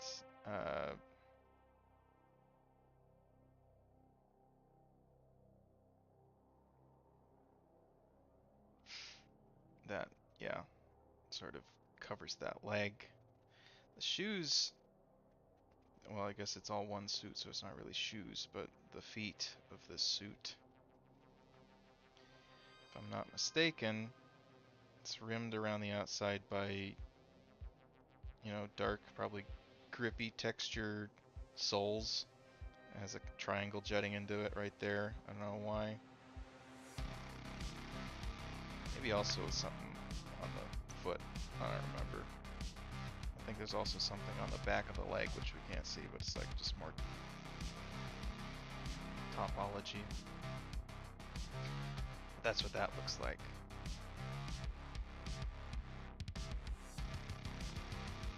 Sorry, I just had to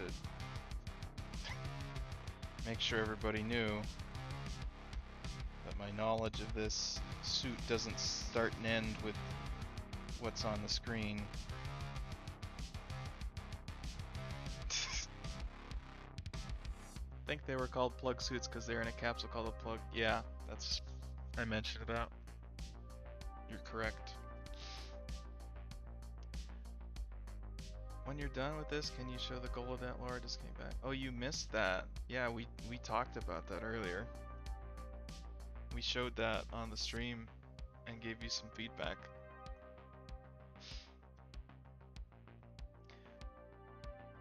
Can draw Asuka's plug suit from memory. Absolute legend.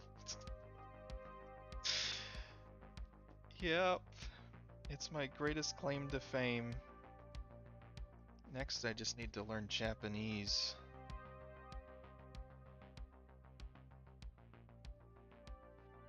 These are my weeb credentials. If anyone needs to see them, you know. This is what I got. And I get like one or two things wrong every time I do this because there's a lot of details, but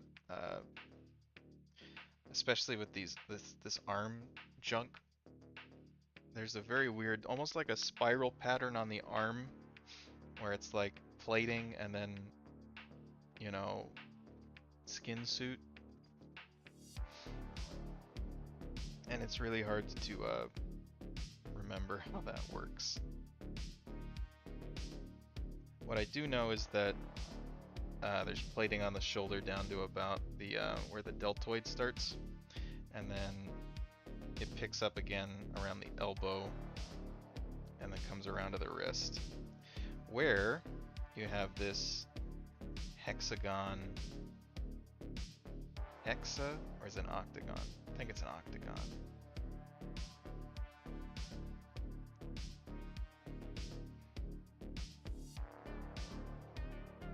Shape thing around the wrist, which has the button. This is where you control the vacuum, right? She presses the button on the wrist here, and then it exhumes the excess air.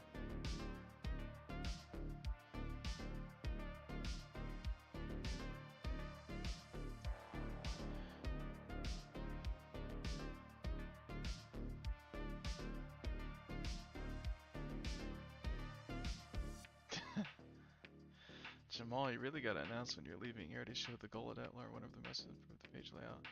Yeah.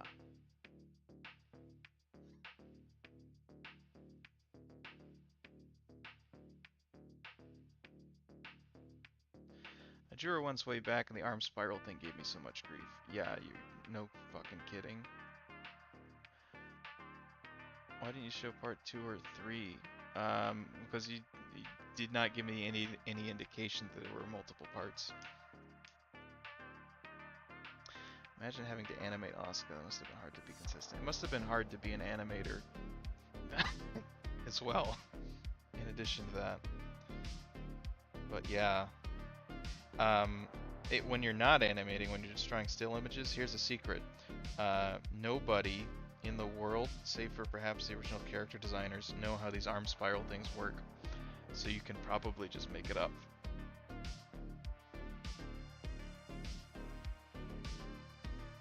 This is most assuredly wrong, I just don't know what correct looks like. I think it might come in a little bit like here. I don't know. I don't know.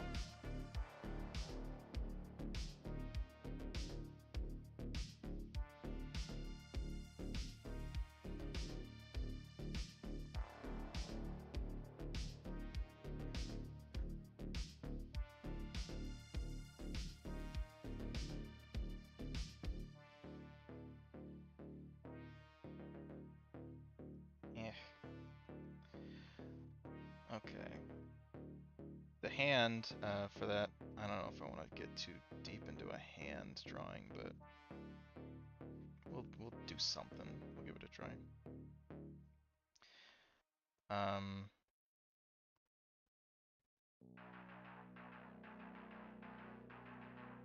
Lord.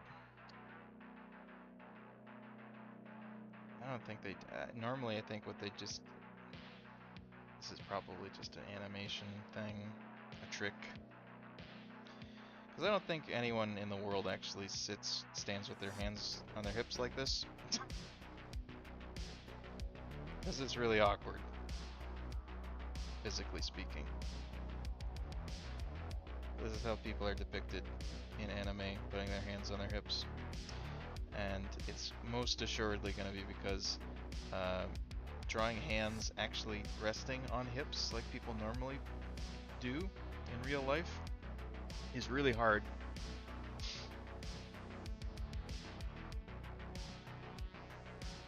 It's a lot more gore in part 2 and 3 than part 1. Oh, that probably is the reason why we wouldn't want to put those on stream then. Animators are actually insane, mad respect. They are certainly built different. But the hands, same deal with the feet. The palm side of the hand has got like a black grippy texture on it, and the other side, the back of the hand, is just the regular suit texture, I think. There might be some orange in here somewhere, but I don't know.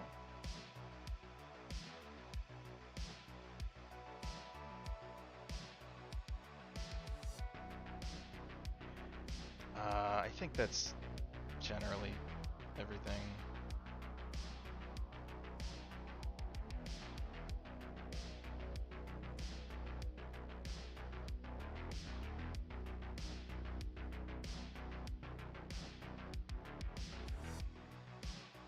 Let's flip it to make sure it looks okay. It looks okay. So we'll stay with it.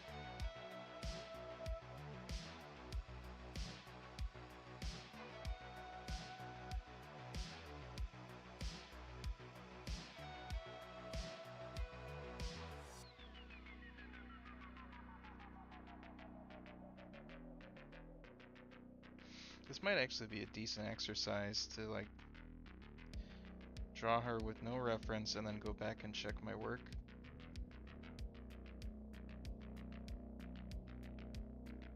It's the reflection step, you know?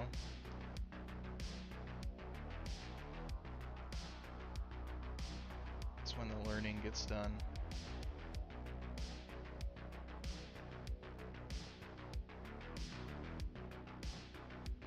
The fringe is more or less accurate, but I think there's more like, I don't know. It's a little bit wrong.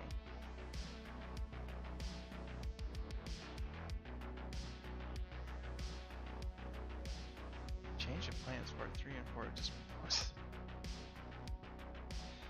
We're not looking at the art, we're past the art review and displaying portions of the stream. We're drawing now. We're drawing and chatting.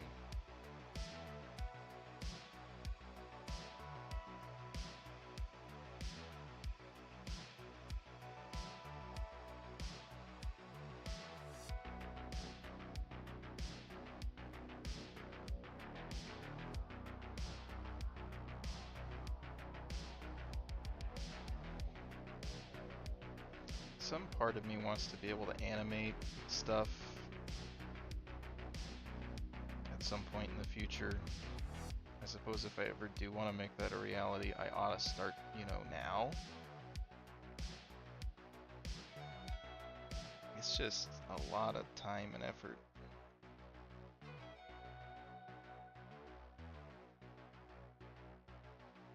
And it's a lot harder to show that off.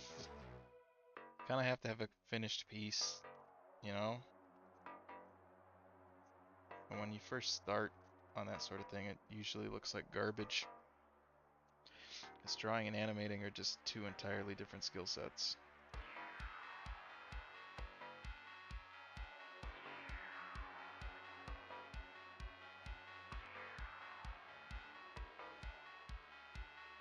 Like, it's one thing to know how to draw something, kinda, while it's sitting still.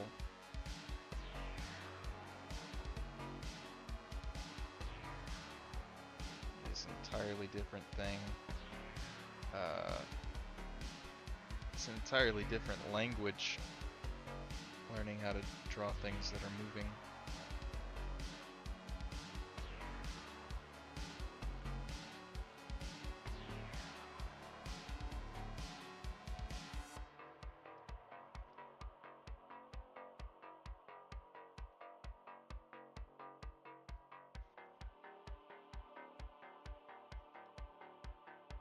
Yuck.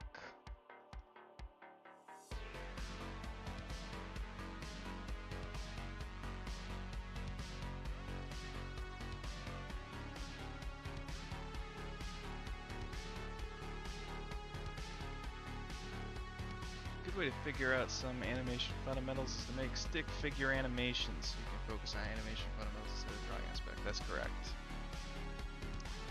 Animating is like hyperbolic time chamber grinding for art. Yeah. Dang, I had a lot more art to show. Well, Jamal, this is first and foremost a drawing stream. And I am always happy to show off people's art. That's not the primary function of this. Know what I mean? Like, at a minimum, you shouldn't view this stream as an extended platform for your artwork.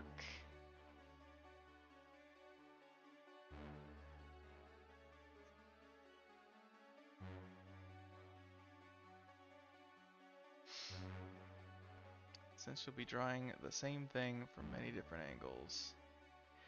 Yeah.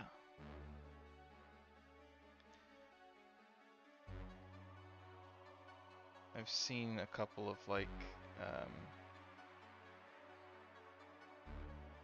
mini documentary things on anime artists, you know, in process. Like, what is it? Studio Trigger Studio. What will you? One of my favorite animation studios. They're awesome. They also did a couple of documentaries on the animation process for Little Witch Academia. I think both the original 20-minute short and then the follow-up Enchanted Parade. I saw both of those, and those are awesome. I think they're one of my favorite things. I haven't actually finished watching the TV show.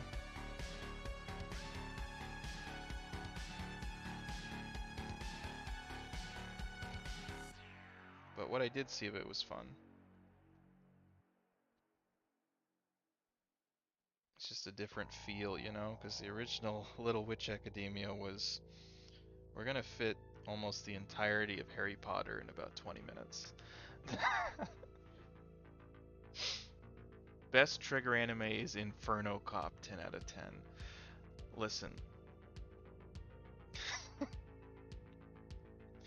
I'm not gonna say you're wrong, because you probably watched it. I also watched it. I watched the whole damn thing.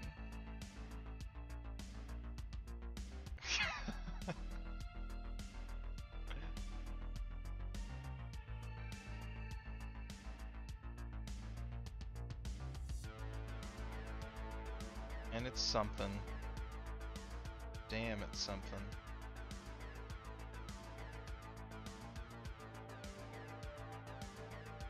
Actually, one of my favorite Trigger productions is Space Patrol Luluco. I just think it's fucking incredible.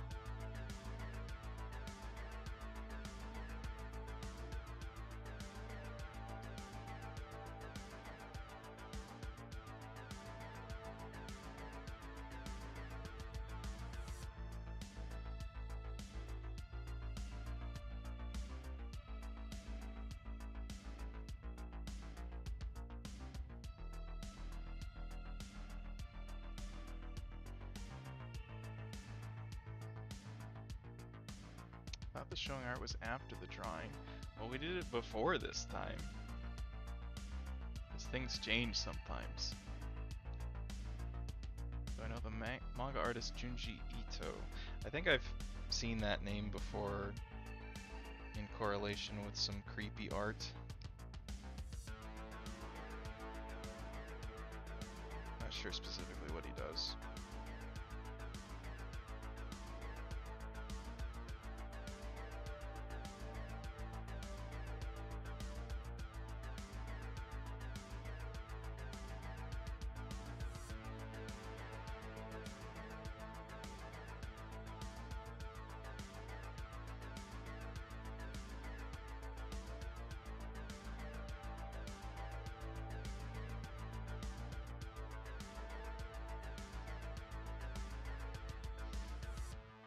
Asuka usually just has the one highlight. These are probably too big. Yeah, like that.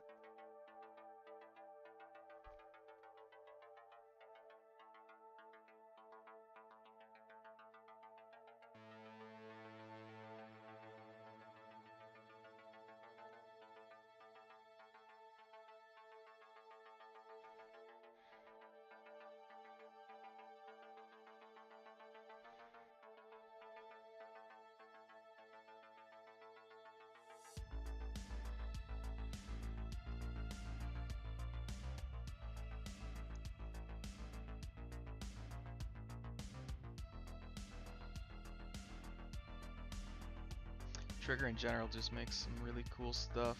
Love him. He's a horror artist, yeah, I thought so.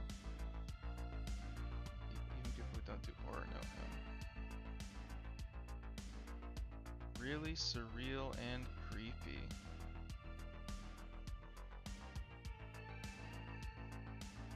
Has he made anything that's, I'm sure, I don't read a lot of manga, but has he made anything that's been adapted into an anime?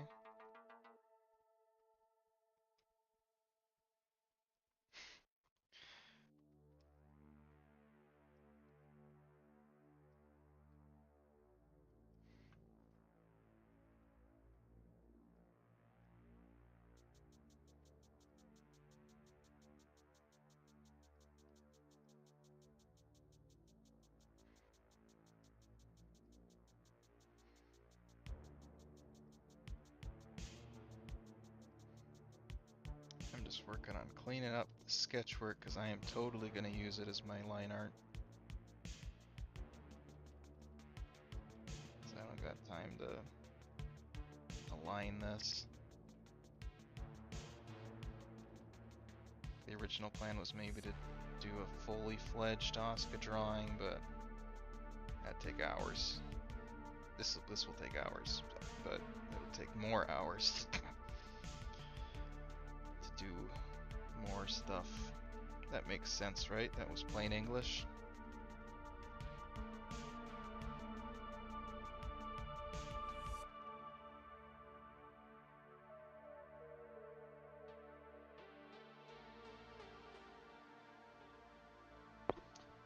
Almost like in a certain since I can't wait for Inktober to be over so I can finish watching Edge Runners, because that's something I started last month, I think, and never got a chance to finish. Because if I got time to be watching anime, I don't, because I haven't drawn my thing yet.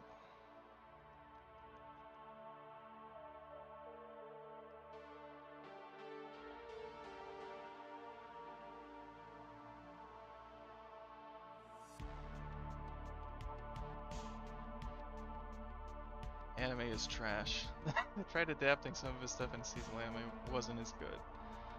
Jamal's right on that one. I think there was another one planned though. Like a good one.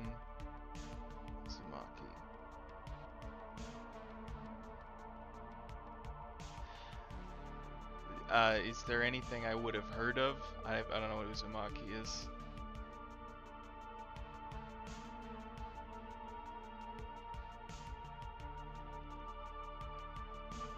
Probably not. I don't know. I think I know some titles of horror anime, but I don't know what they are. I haven't watched them.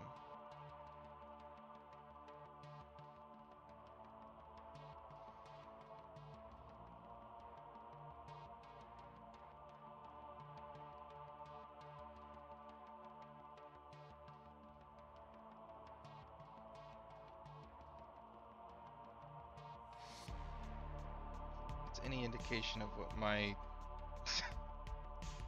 proclivities are. I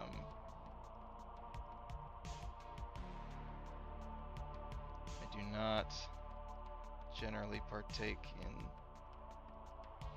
the horror genre.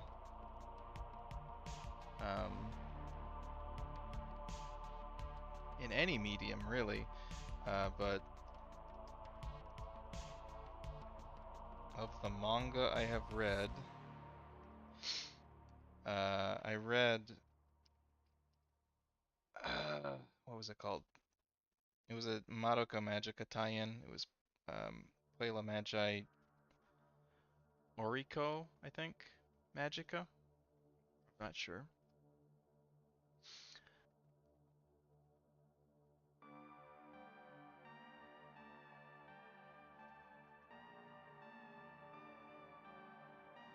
Inktober's cut into my writing time. I can't wait to get back to that. Yeah. I also have things I should be writing, but I am not doing so. Amigara Fault. I have not heard of that. The Enigma of Amigara Fault. No, I haven't. I am right now reading Bloom Into You, which is not a horror manga. It is a Yuri slice of life manga.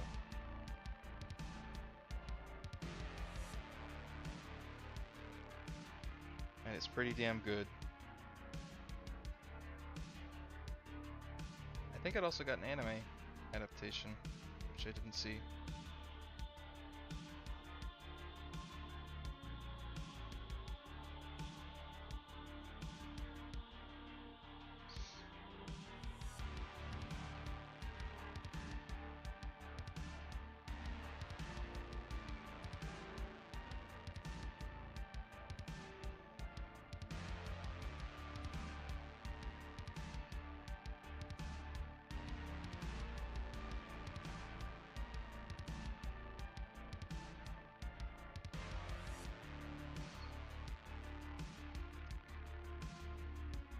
Asuka is often, and when I say often, I mean usually, depicted with a single giant eyelash sticking out like that.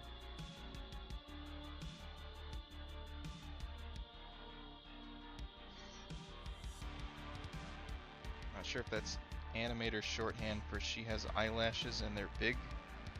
Or they just liked how, you know, spiky it looked. I don't know. This is what it is.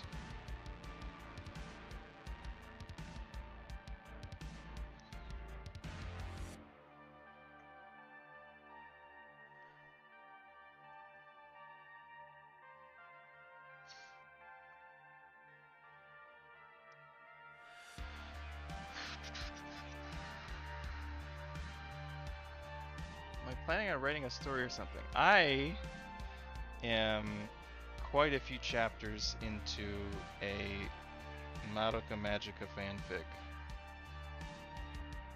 So I'm not planning on it. I have written some. It's a work in progress, and there are like 10 or 11 chapters posted already.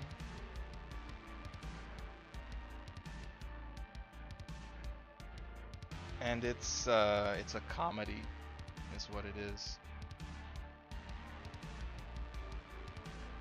more than anything.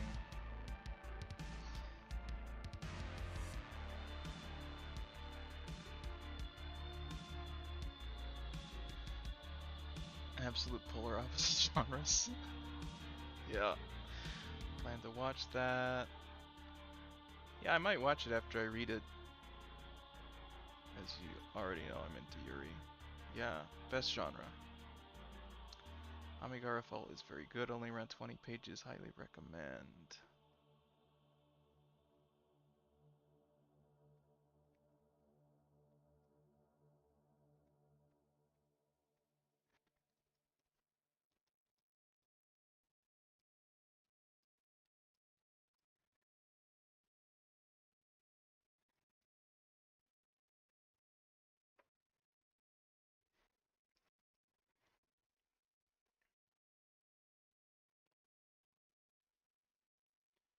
Oh no, YouTube thinks I'm dead. I'm not. Cool.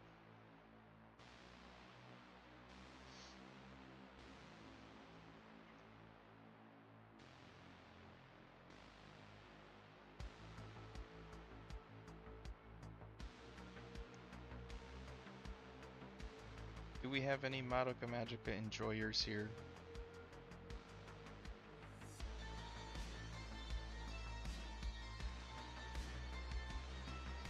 That one's one of my faves. I suppose it would have to be, or else I wouldn't write a fanfic about it.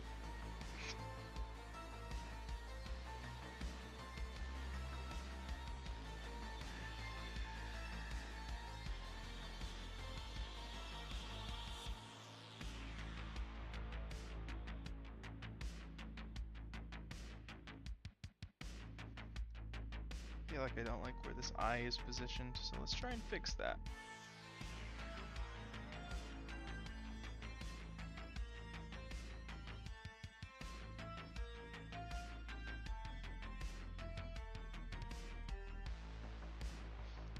Let's take that away and... Okay, that looks weird. Oh, don't want to do that. Don't want to do that either.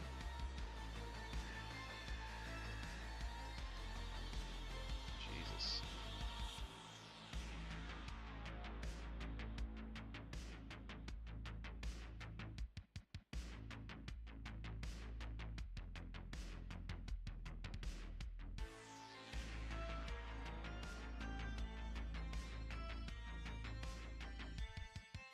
Huh.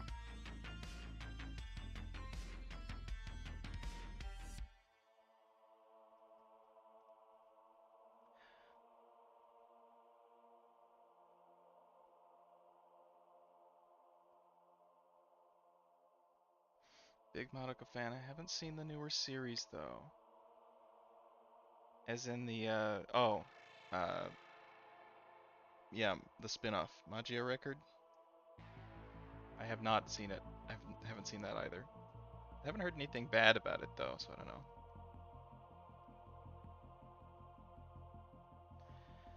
Start reading Junji. You'd recommend something not so disturbing. The collection Shiver. Okay. You've had the movie on your backlog for almost a decade now. Rebellion? You mean? Christ. You have a Madoka and Homer a plushie, and they are making out. Perfect.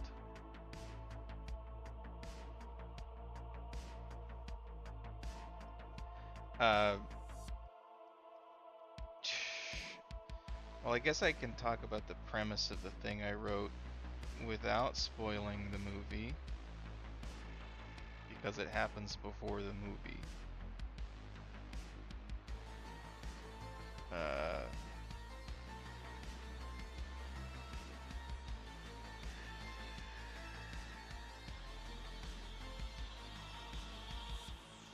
This eye is gonna give me fits here.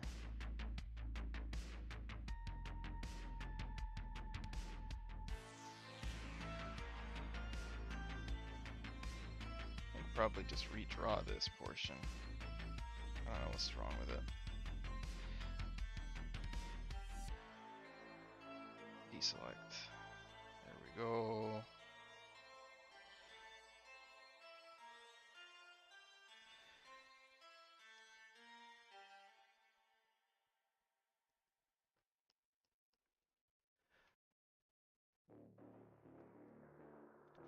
Carving out the time for a full movie can be rough.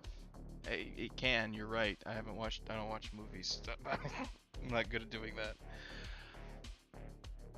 Hi Aphotic, stopping by to say hey. Thank you. Hope your day's going well. We're drawing Asuka, as you can see, with no reference. That wasn't the initial challenge, but I was doing it without a reference anyway, so I'm trying to give myself clout by saying it's some sort of a challenge now. I hope that works.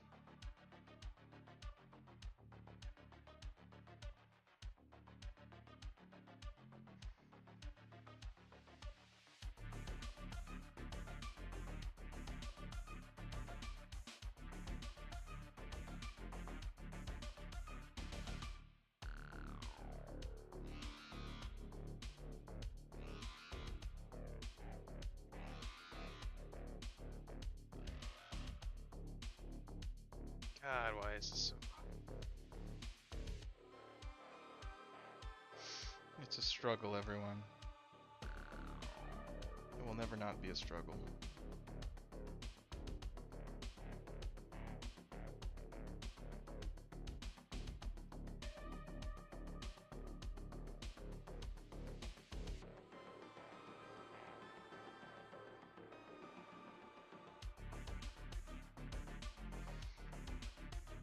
I suppose we're okay with her looking straight ahead-ish. So long as it doesn't look super warped.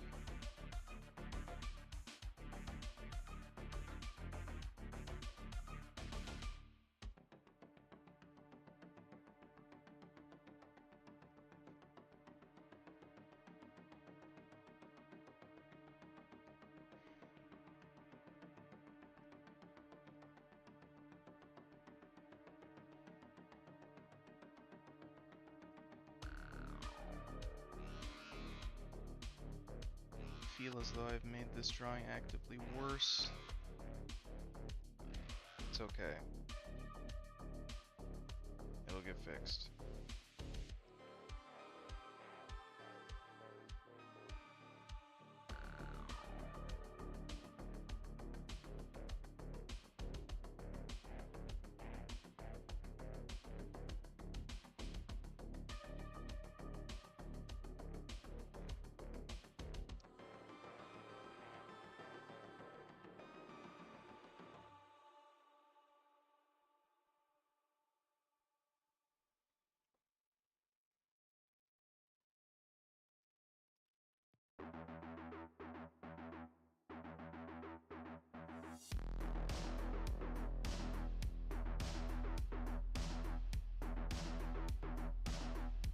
I got worried for a second because that legit sounded like a song off of the Cyberpunk soundtrack.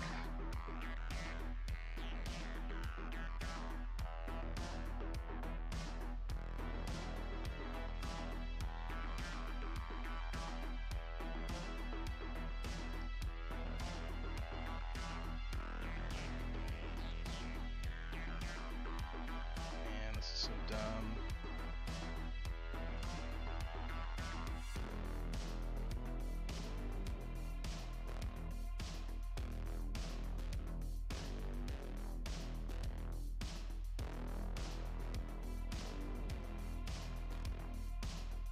this eye is positioned wrong in general. That could be a big part of it.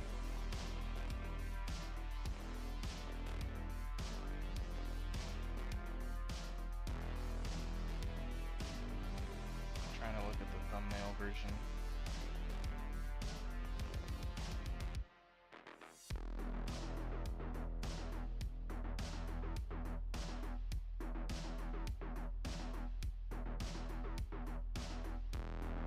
Which you can't see, but still copyright strike incoming.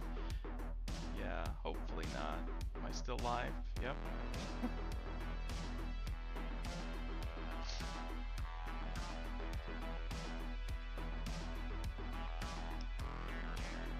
Okay, I think that does actually look better.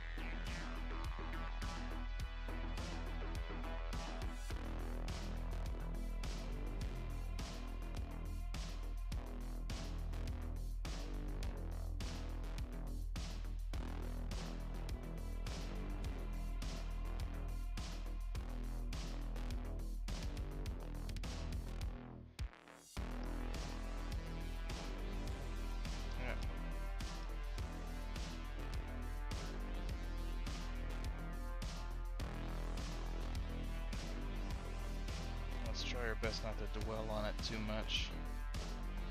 Oh, right, the highlight's over here, so I'm reversed.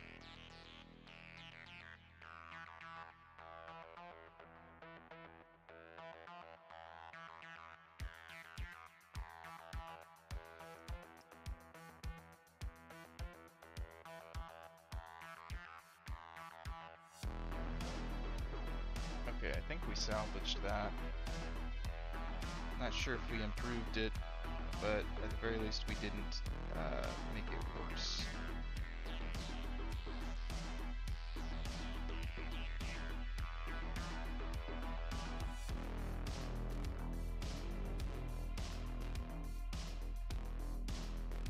So hooray for that.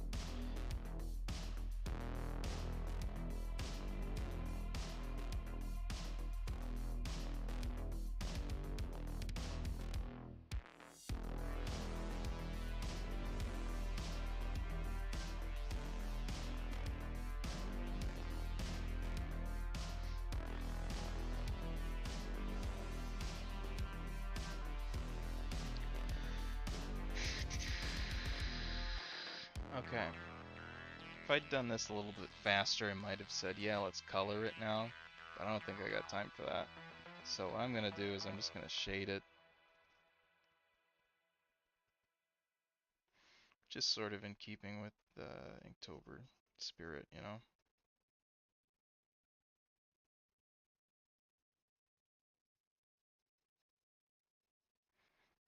Oh god.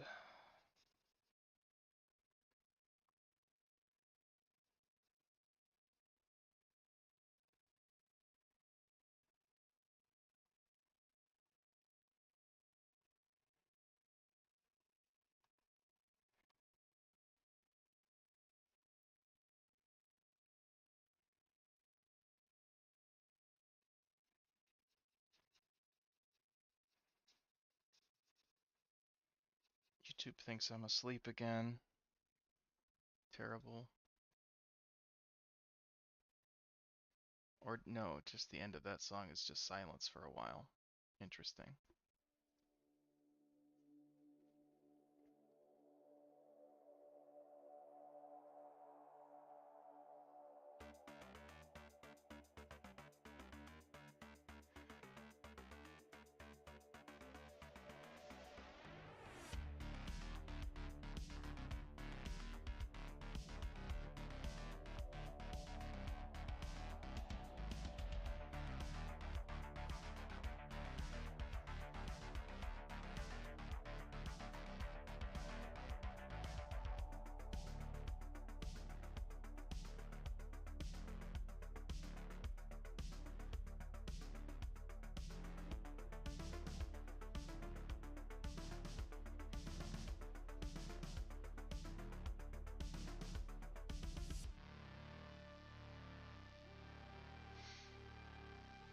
In any event, I already like mentioned what everything, the color of everything as I was drawing it. Just to demonstrate I knew what I was talking about, so at least we have that on the record.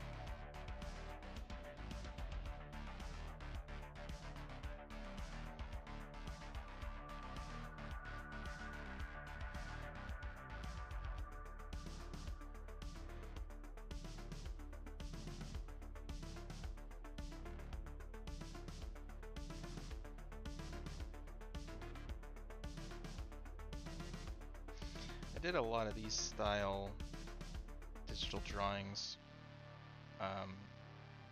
after I got this tablet. I kind of stopped doing them, well, because I have Inktober happening, but also I was just doing more complete projects. Because they didn't take as long as they used to. So it was like, if I drew something, I may as well get it to the colored and rendered stage. But like, I still find this pretty fun.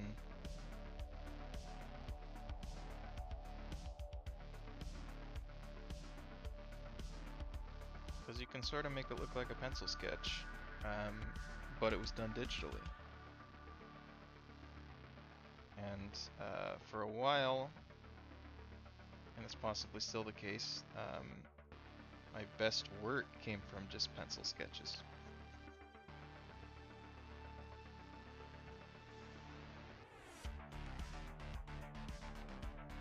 Like even Inktober, I still haven't gotten to the point with my inked stuff that it's like rivals my it's pencil and paper.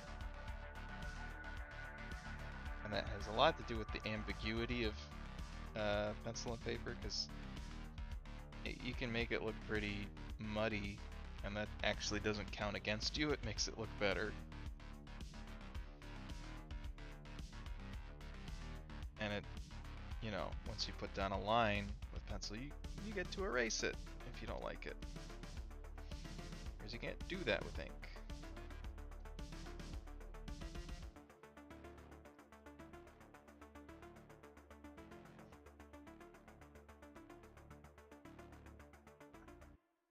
When you erase the eye, I thought of the image of the girl with a spiral in her head.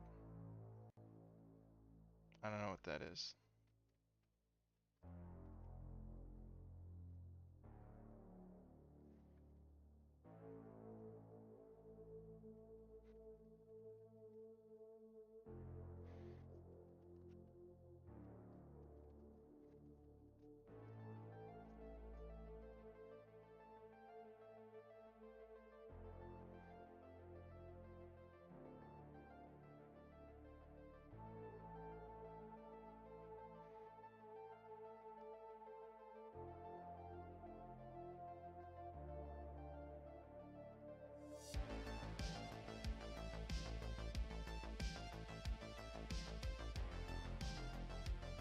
I haven't done shading with this pencil tool yet, like this, I mean.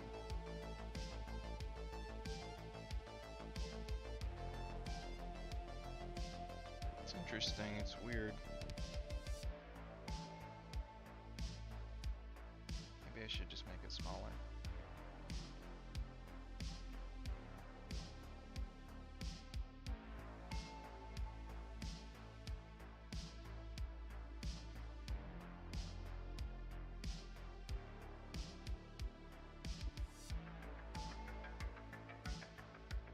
I love the ambiguity you described for digital pencil art.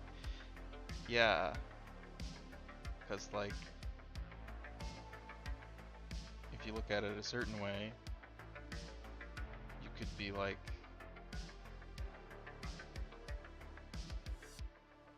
you know, an absolute master or something, when in actuality you just, you know, didn't know what to put there, so you just sort of smudged it a bit.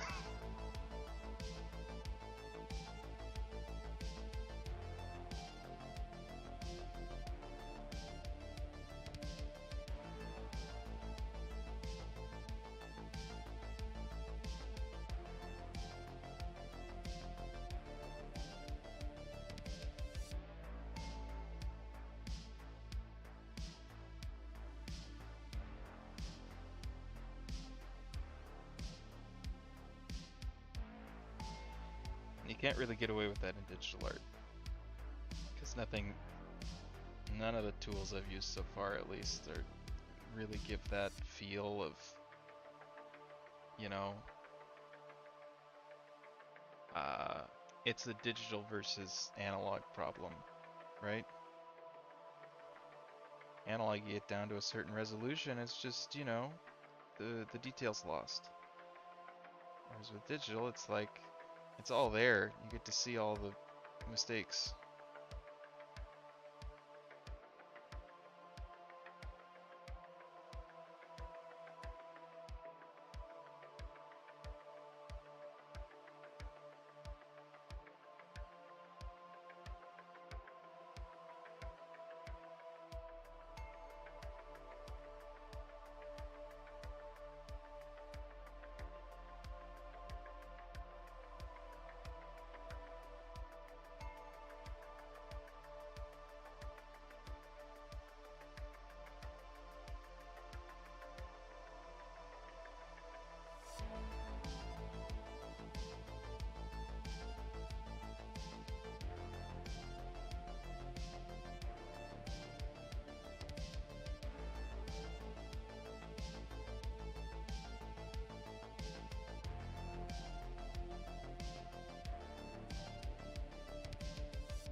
There's like a collar piece here that I'm not rendering very well.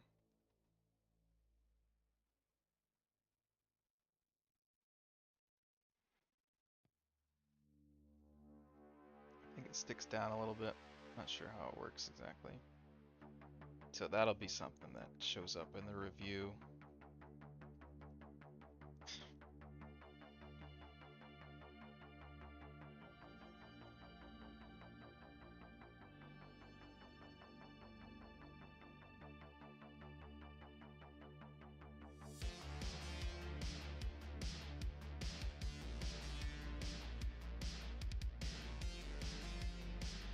Okay, let's see if I can sort of really lightly apply.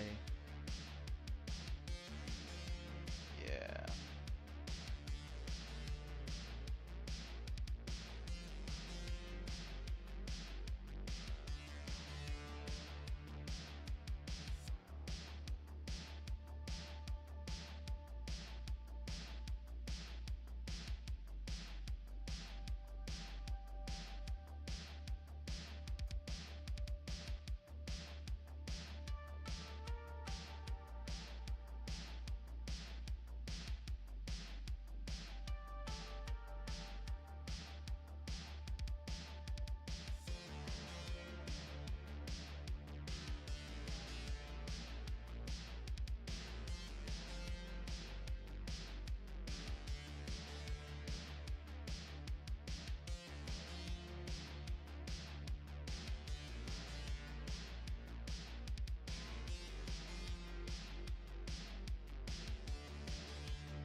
I thought this was a song out of Space Warlord Organ Trading Simulator. Is that a real thing?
fairly good trading economy game. Not very long though. Thanks for having me. Gotta head out. Like how the rendering of this piece is going. Thanks for stopping by. I think I'm almost done with this. I'm not gonna get too crazy, but it was fun talking and stuff. Hope you have a good one. Never got to talk about subject matter of my fanfic. I kind of got absorbed in this, but another time.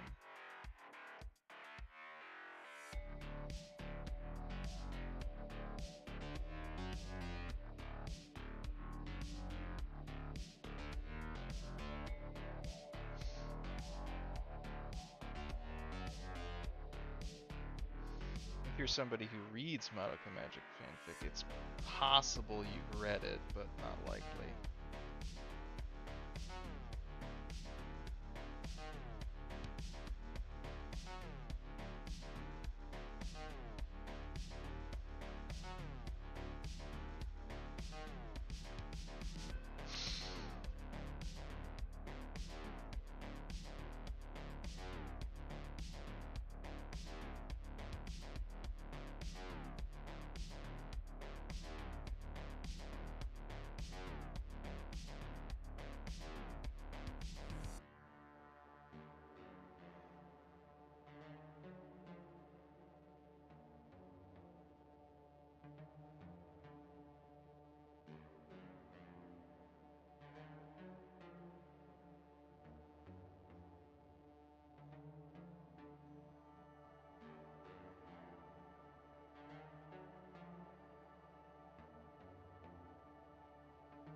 Farewell. Have a good one.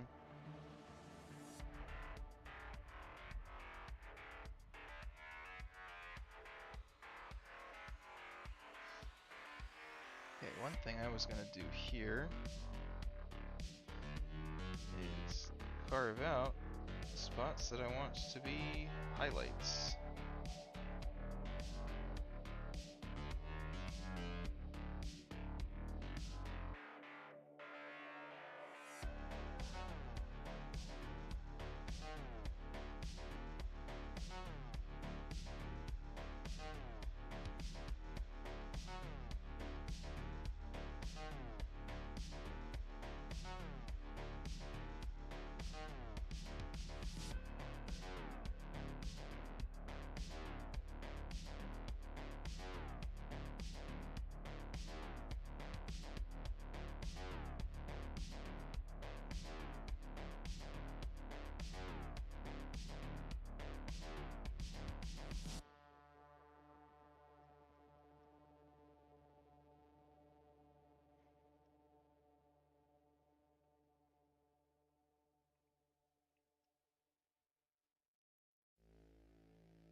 And in all likelihood, I'll have to go in here just with a airbrush.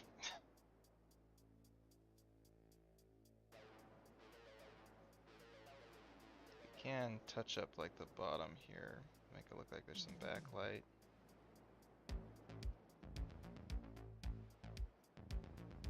It's still digital art after all. We have some tricks.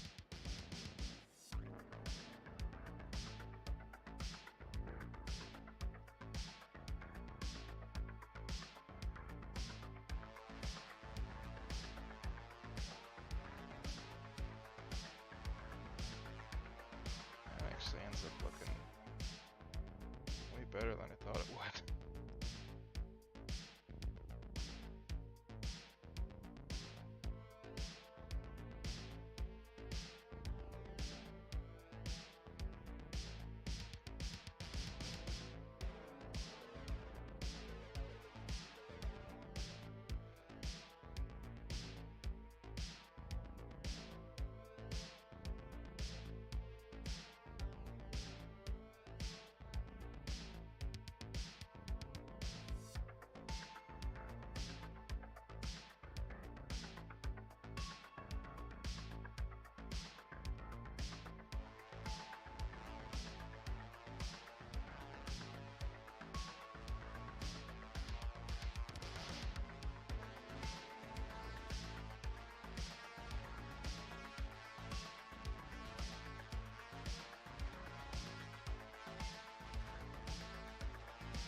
cool thing about just working in black and white with sketch is that you still got time afterwards to do interesting rendering effects.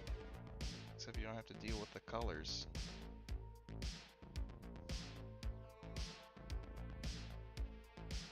You know?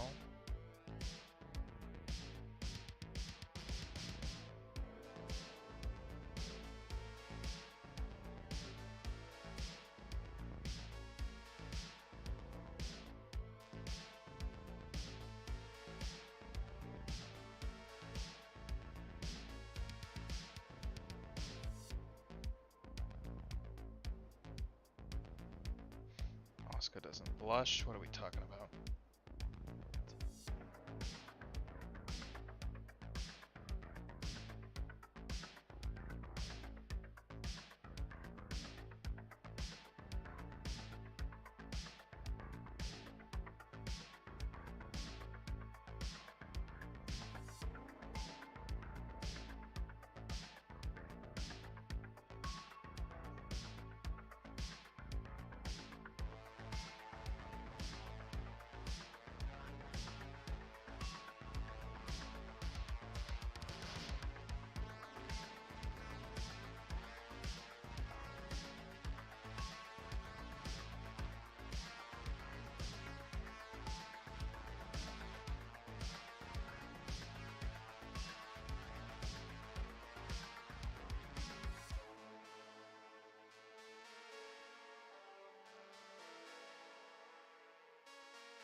Okay, so we'll pop in here.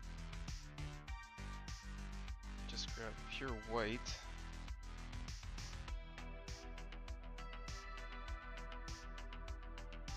And drop in some highlights.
classic pencil graphite style render.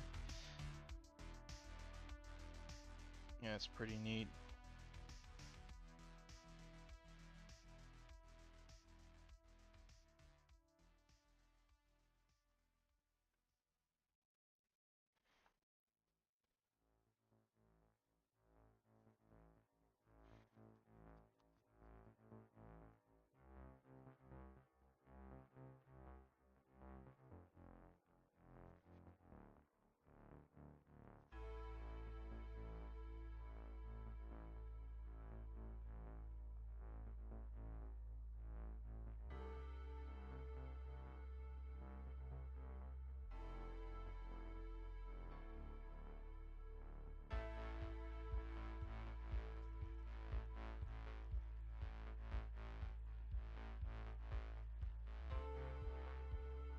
Looks great, thank you.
One thing I didn't do is apply just this base layer here.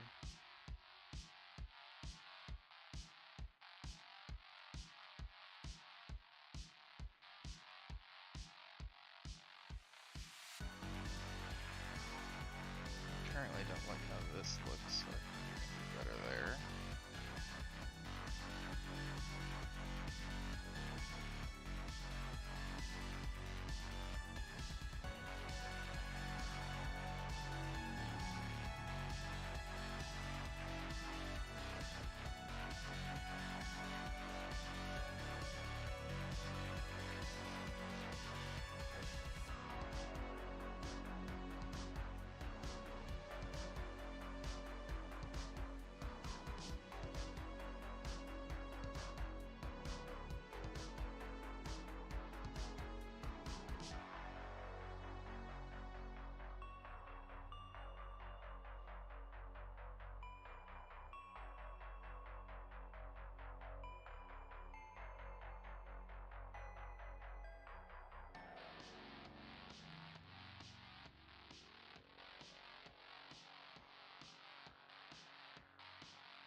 This is an interesting look at it. You just take the line art away.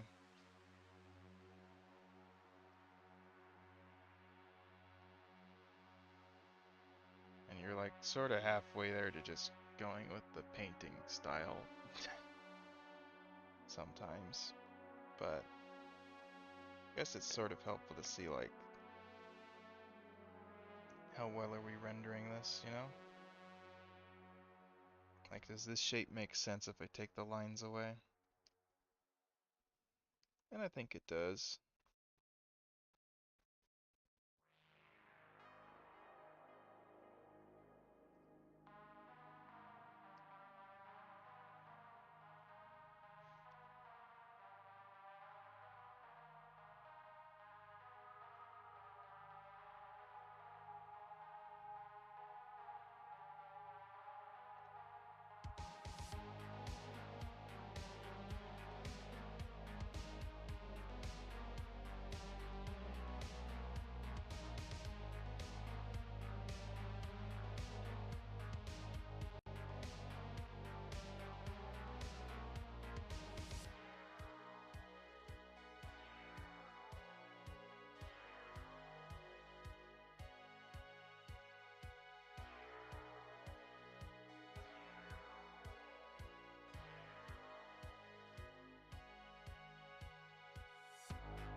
Yuck.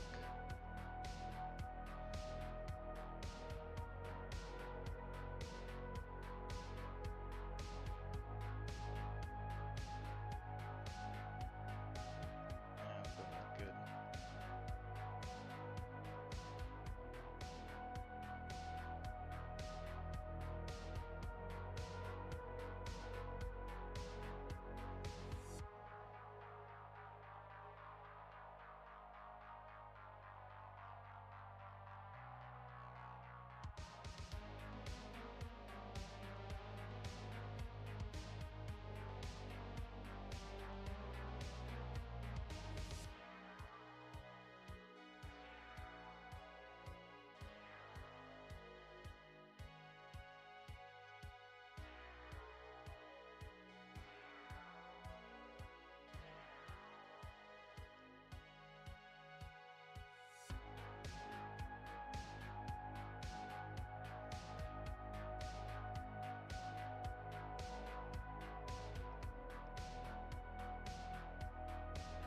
Still looks pretty solid. Yeah, I think it's neat. I think I'm done with it. Yeah.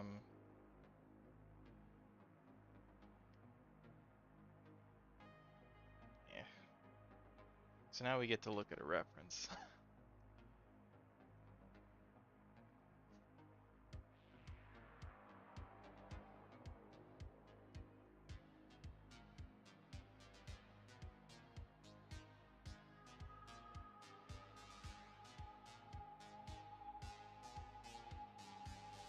And let's make sure to get like an official art piece.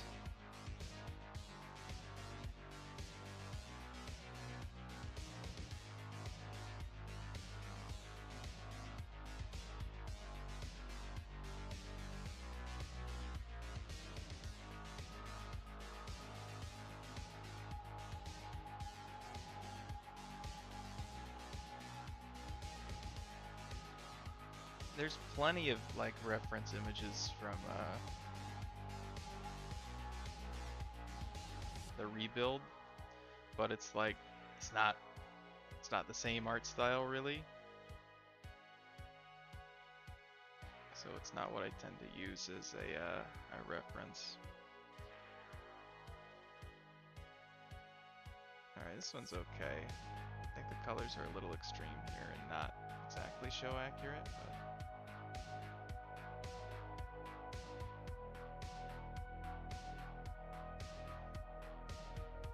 references.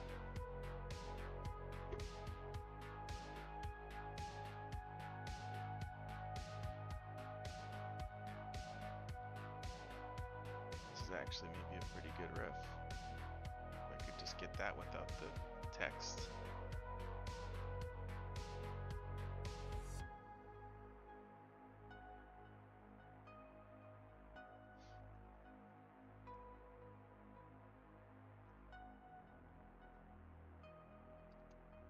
Whatever. Okay.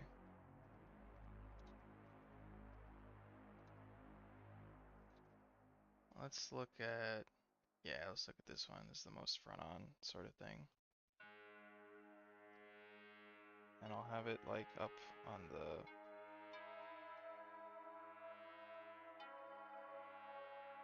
oh fuck.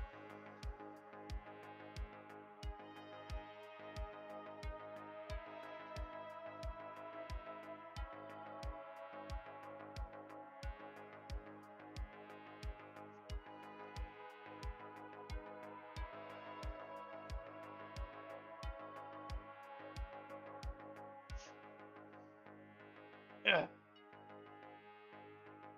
Okay. This is visible on OBS? Literally no. Literally cannot see that window. That's fucking unfortunate. Okay. So let's have to look at them side by side. There's a way I can, yeah, I don't know. So I'll bring the other reference in too if we're gonna do it like this.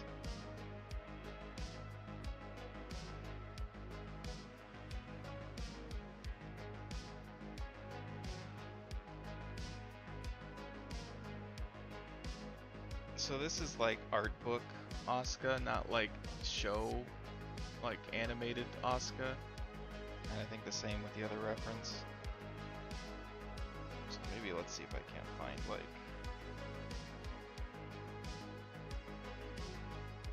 a better one.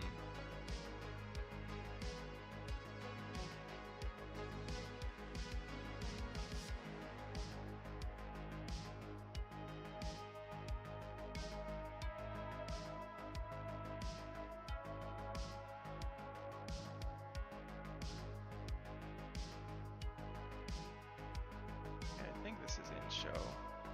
Yeah.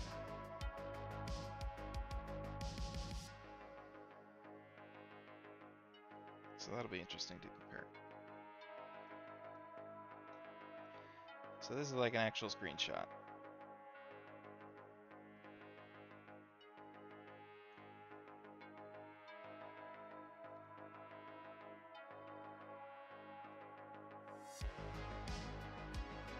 And it's interesting because this one stands out to me as being the least like the others, partially because of the jawline, which I made a point to say she has pretty high cheekbones.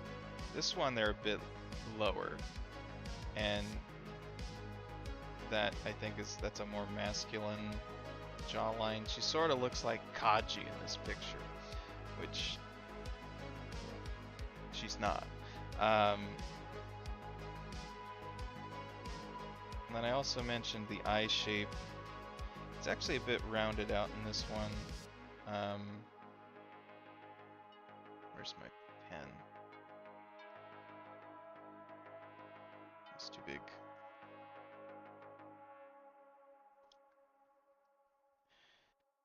So the shape here, let me put this on a different layer. It sticks down like that.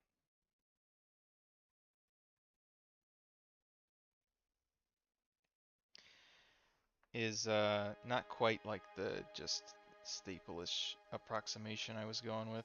I didn't actually end up going with that. I probably ended up with something closer to that. But the angle is about the same as I was talking about, just this extra notch here. So yeah, I did sort of end up doing that.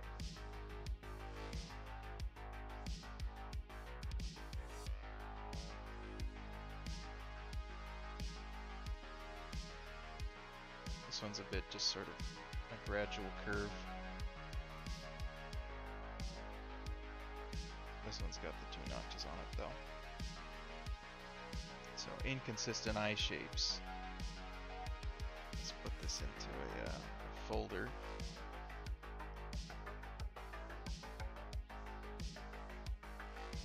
Of course, I was working in perspective though, so I give myself a pass on this.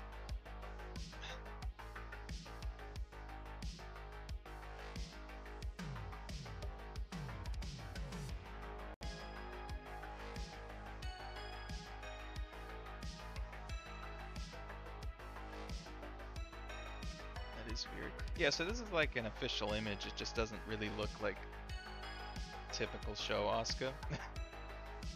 But it is a really great reference for the plug suit, which is what I typically use it for.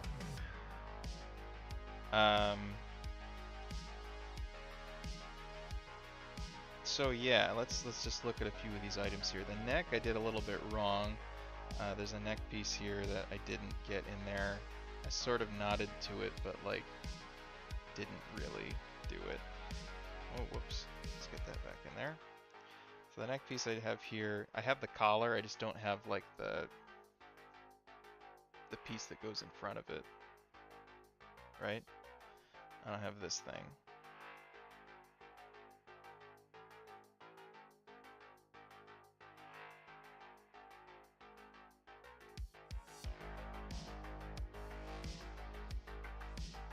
Red's probably just, the worst color possible to use for this, so let's grab something like bright green or something. Yeah, there we go. And also not use the pencil tool, let's use the G pen. Too big. There we go. So there's this shape here, which I don't have. I just had the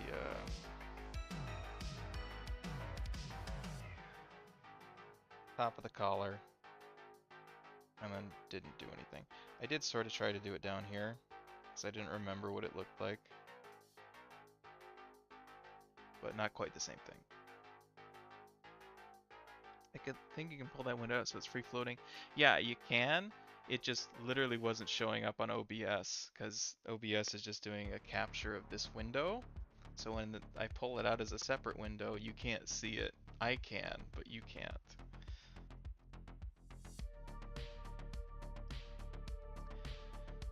Okay, so the next element is this shape here, the green stripe thing, which I do have. It's in perspective, but it's there. And I oriented it correctly too. So I get a pass on that.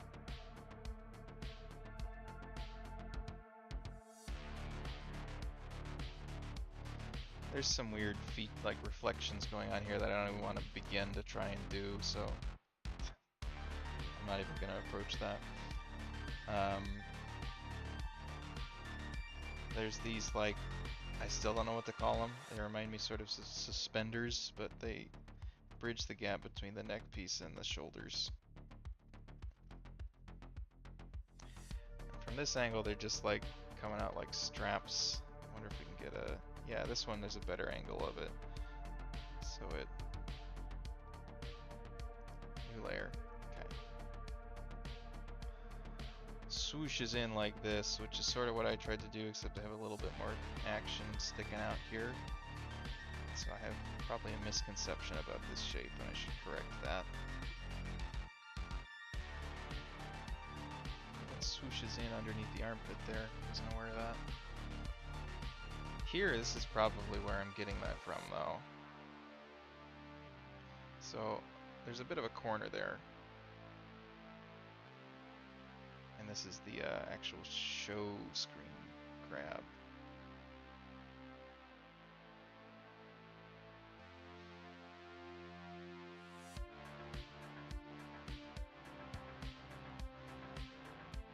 Whereas with mine, I had it kick out a little bit. This is just a 90-degree angle here. It does still swoosh under. So this is wrong. It should curve more gradually.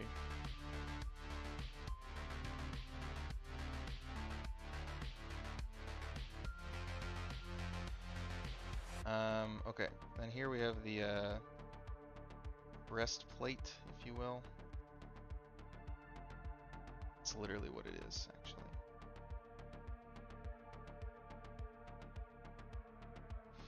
And it has that very particular shape. And you'll see that in this reference too. It's probably a better look at it from the perspective I was going at. So this is, I mean, I don't have quite as extreme an angle, but this is enlightening a little bit. So like, let's take that away. Well, now you can't fucking see anything. The shape here, it's a different shape on the further breast than it is on the near one. I didn't make an effort to differentiate these too much. I mean, I sort of did. Maybe I'm not giving myself enough credit.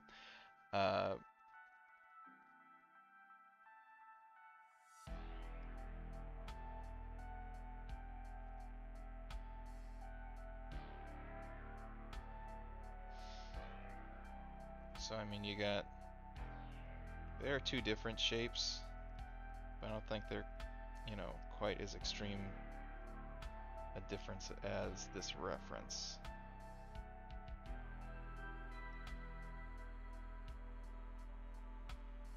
I'm not sure if I did that wrong or not. So still deliberating on that point. Probably wrong. The show version, they just really simplify this. It's just practically circles.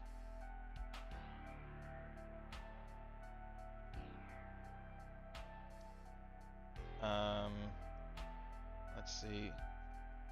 So the shoulder plates.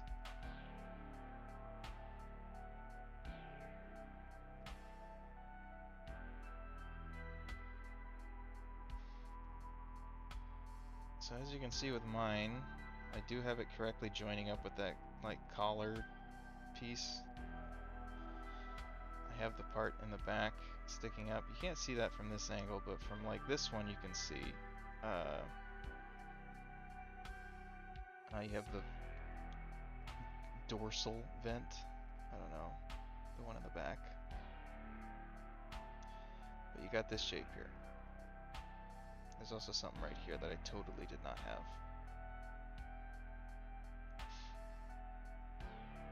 And then you have this one here.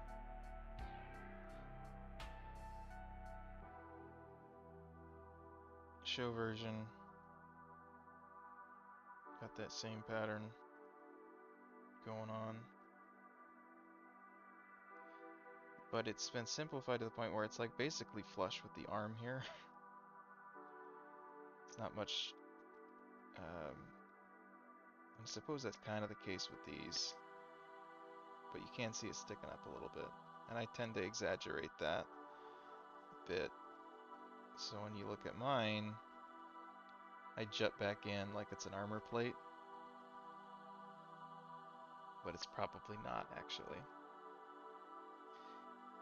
I got this here, and I got that there, and these are maybe positioned a little bit off, but I think they're fine. But importantly, I have this, like, this point here. I think I got this shape dead on.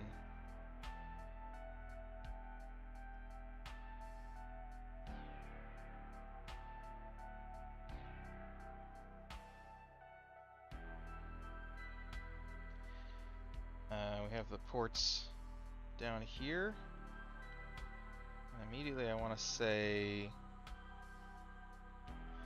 I have them probably positioned too far in. These are like almost pointed outwards.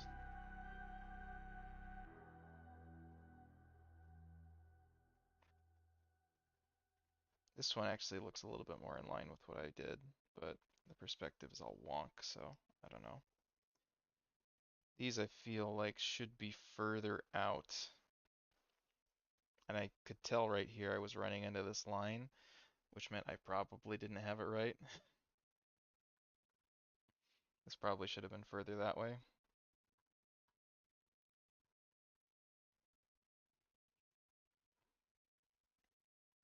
And this probably should have been even further out.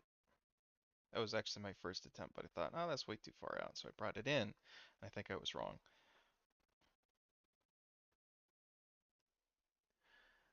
Animators cutting corners, tisk tisk. I know. How do they get away with it?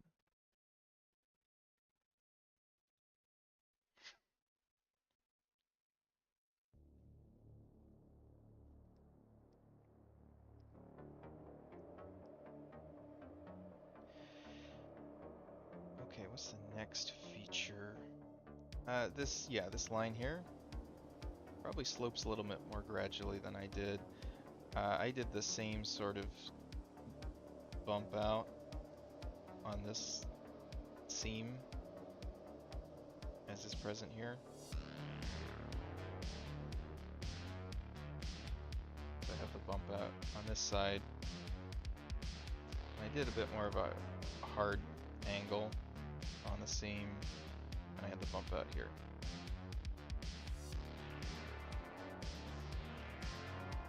So I think I nailed that. Let's look actually at the other references to see if they do the same sort of gradual. This one is actually a little really shallow. They join way up there. Of course, like, the figure drawing in this is entirely different than the one before. This is ridiculously skinny.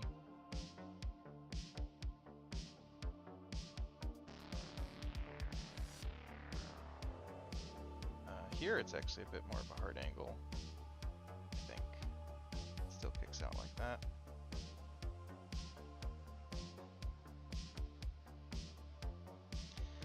I guess the hair, alright, I guess, you know, we'll start with the shape here. I think I actually did this pretty well.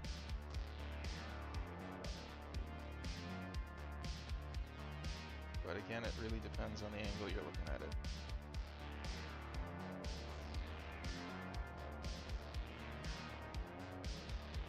Sort of follows the logic, I think, the plating, the red stuff is on the outside of the arm rather than the inside.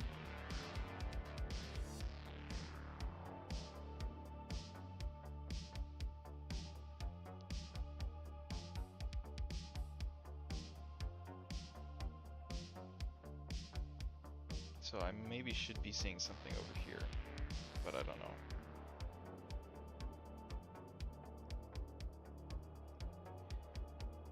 Here's your octagon. I think could be a hexagon. Maybe I'm wrong about that. Looks kind of hexagonal from here. In fact, yeah. This might only have 6 sides. I mean, mine was impossible to resolve, so not sure I really committed to it having 8. But I think I gave it too many sides.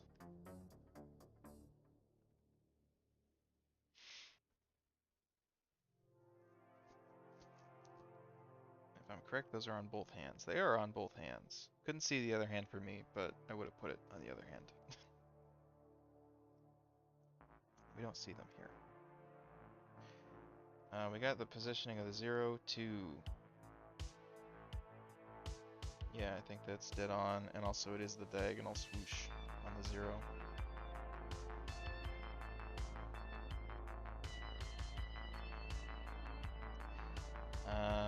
I guess facial features. So the way I have this, again, the nose and the mouth are kind of elevated, I would say. The mouth is like in line with the jaw, well, the edge of the jaw. But since mine are higher than the ref, it looks a little different. But I do think the appropriate thing to look at here is the distance between the chin and the mouth, which I think I'm doing pretty well. The mouth is open. What can you do? I don't know. But I think that's right. Here it's at more of a down angle, so it's harder to make that distinction, but I think it's good.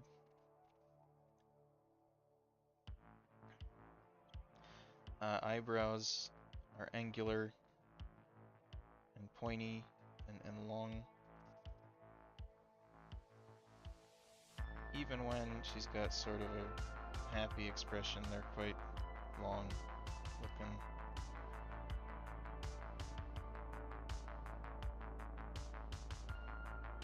Mine, I ended up, I messed this up at the end, because my brush tool was pretty big, but at least when I started, they were a bit more angular than this, and thinner.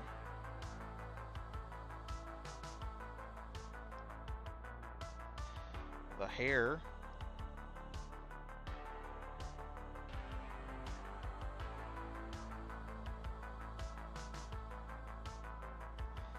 a lot more triangles going on in this one than in mine.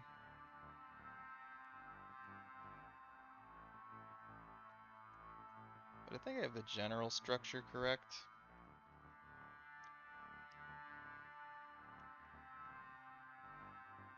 This one follows the same sort of thing.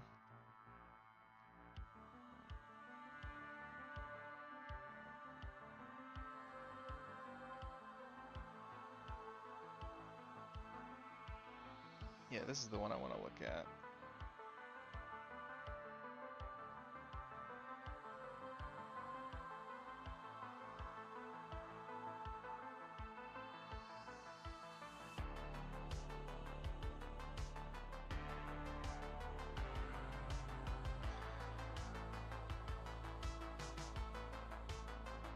I used to have this part down, kind of. Like it's very pointy. Face of constant anger, correct. It's very pointy.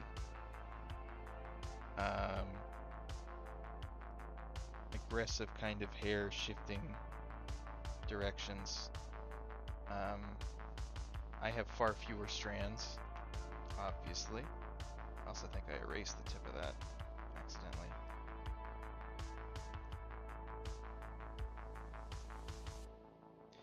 But the important feature I was after was this bump here. And then these two peaks at the top of the fringe. There are some references again I've seen where it pops out like this, but it seems like most of them don't.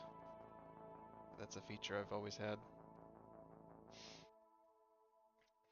And if I wanted to do this correctly, I'd want, you know, this to have a triangle, this to have a triangle. Probably do something like that, you know, and then more action in the middle, you know. This tucking behind the ear, that isn't, that's not real, that's not a thing, but that's sort of how it ends up looking.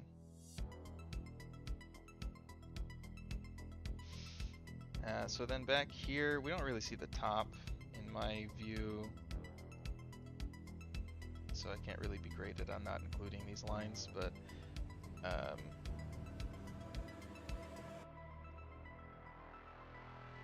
we got these.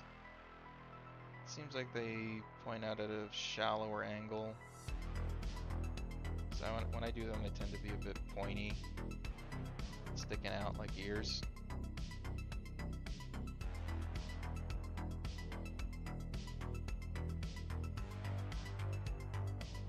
But they sort of square off the head, actually. So this is almost right.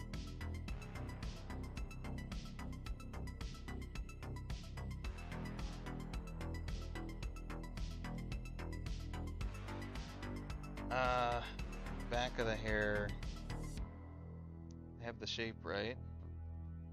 I think I have the length right as well. And the general idea. I think mine poofs out more. Yeah, definitely.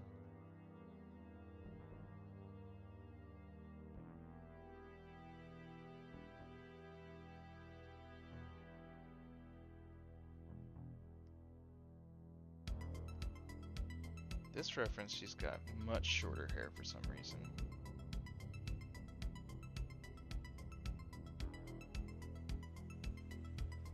And it's moving around, so it's really hard to get a grade on that. Show Asuka. And I think this is probably the most important. It's about back length again. And it's sort of sticking just straight down. Nothing crazy's going on.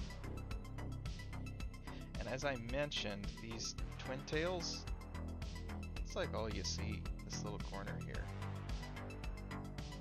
From that angle. In this reference, they actually have it flailing out separately. In this one, you just can't see it at all, because it's behind. So when I do it, even when I try to underplay it, I tend to overdo it. So I definitely see too much of it there, and I probably also see too much of it here. I mean, definitely, because I think from either angle I look at it, it should be behind the main tranche of hair.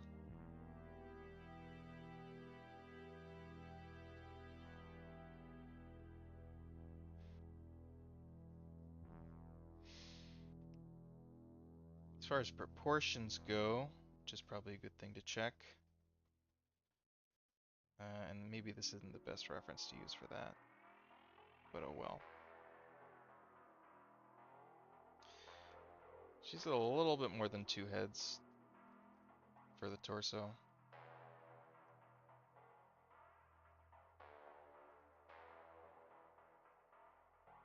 Maybe 2.5. I don't draw her like that. I don't draw anything like that generally. Probably should. Usually only go 2 heads. And we can't see where the torso ends, but it's probably not that far down. So, you know, we might not even get the 2 heads with what I've drawn here. So, out of proportion. Bad.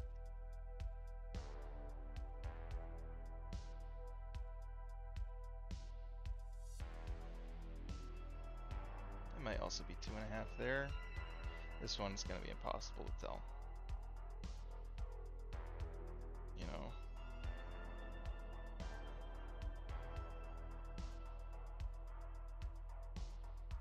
But I'd buy 2.25 heads.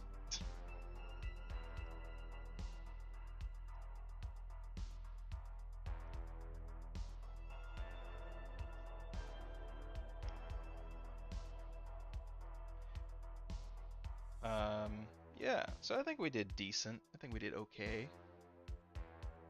I feel like her hair is weird, like in general or my hair.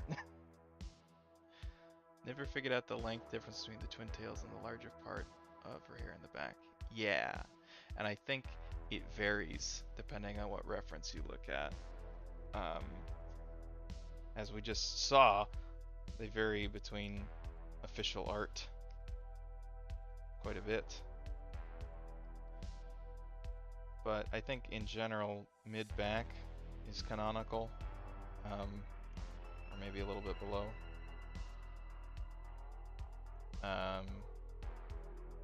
And the twin tails I always felt are like, this is probably a good measure of that, just past the shoulders.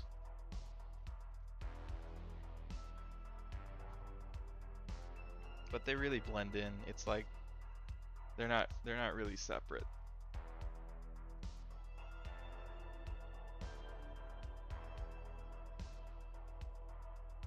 It is a weird hairstyle, but it's really cool.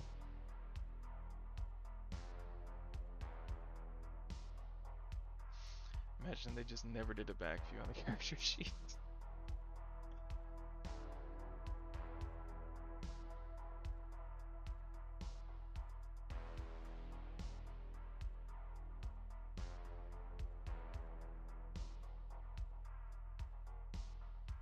But there are a lot of artists who definitely have it down, and I don't know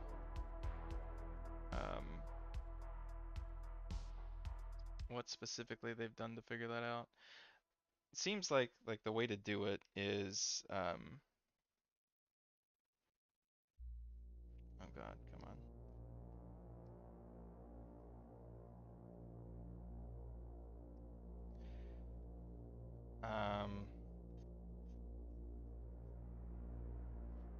Here's your head, right? And you got your hair.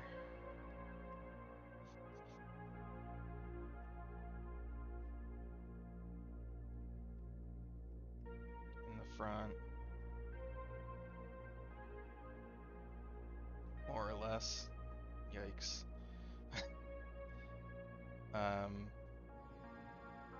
In the back, you got, you know, this going on. You want to be super accurate, you got the hair being pulled back towards those ties.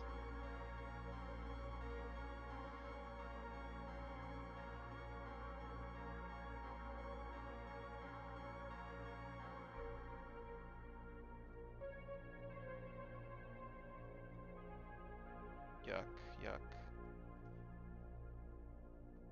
Okay. Then you got the ears, if you will. So then you have the hair come down like this is the main body of it, and it's got this angle, right? It's like that.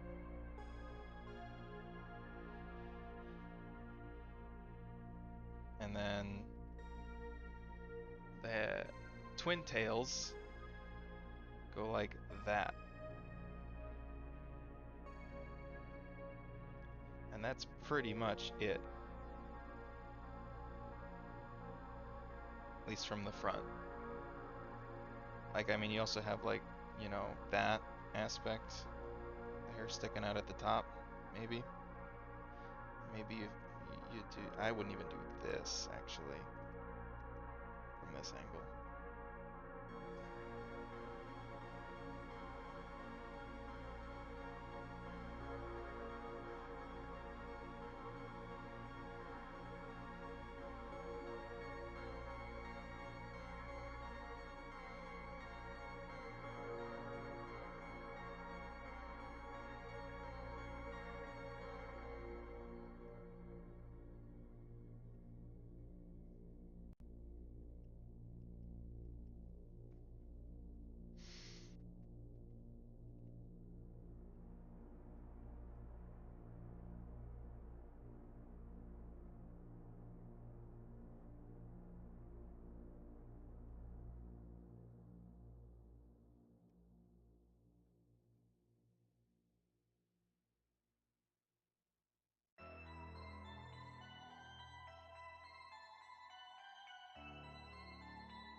Like that.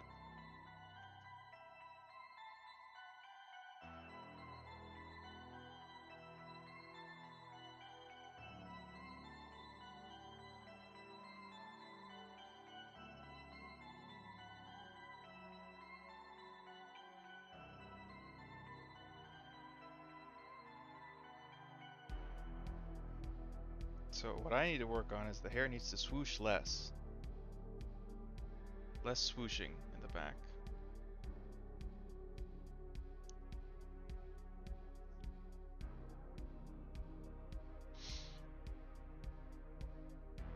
Maybe I need to work on the eye shape and the cheekbone placement. Possibly.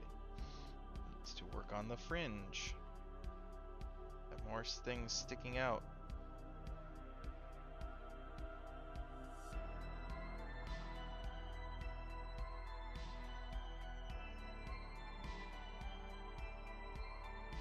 More triangles in general.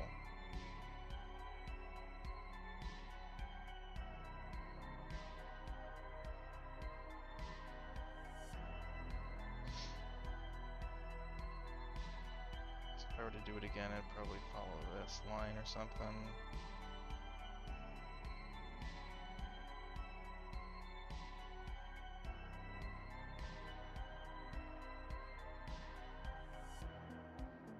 Something like that.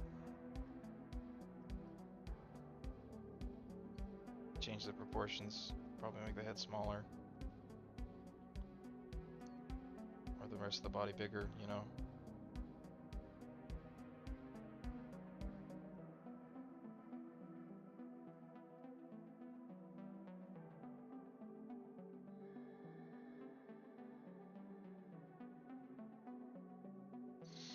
But, you know, at different angles, a lot of this just goes out the window. So gotta stay flexible.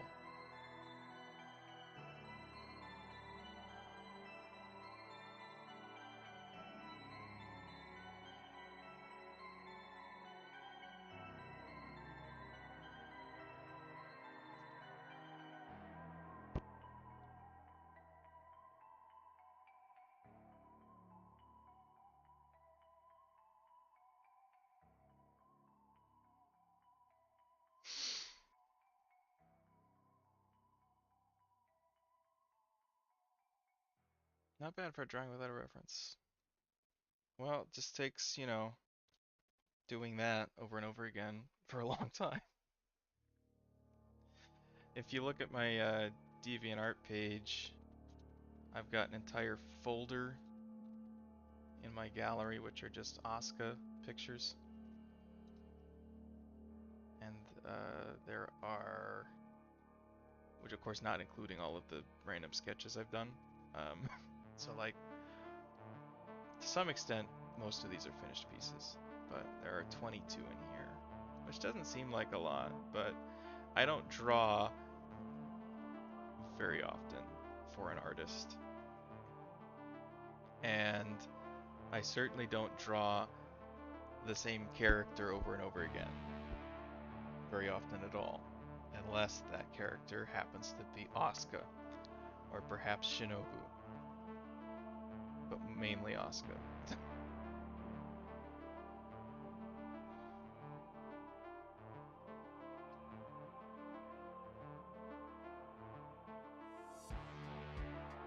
The first one I did, this will be fun. My very first Asuka, and this is a bad example because I was just copying from a reference when I did my first Asuka. Where the hell did that go?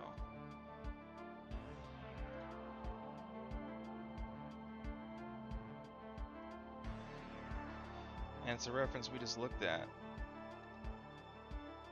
This was the, let's turn all this off. This was the reference I was working off of. This is the drawing I ended up doing. And it was entirely incongruous with the efficacy of the work I was doing without a reference. So when I first drew this, I'm like, wow, I'm getting so much better. And then I tried drawing something without a reference and it was garbage. Honestly, wild how some artists are able to dedicate themselves to the same series / characters for so long.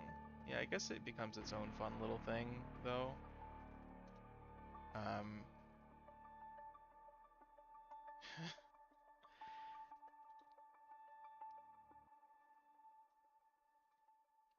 Because I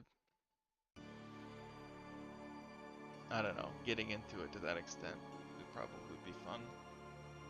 Because being able to draw a character from a different angle, you know, and it look the same, probably feels pretty good. Never done it, so I don't know. So this is the attempt I did at Asuka pretty much immediately after drawing this one from a reference, without one, and this was 2017, and the camera quality is bad, but this is what happened. So this is sort of actually my first Asuka drawing.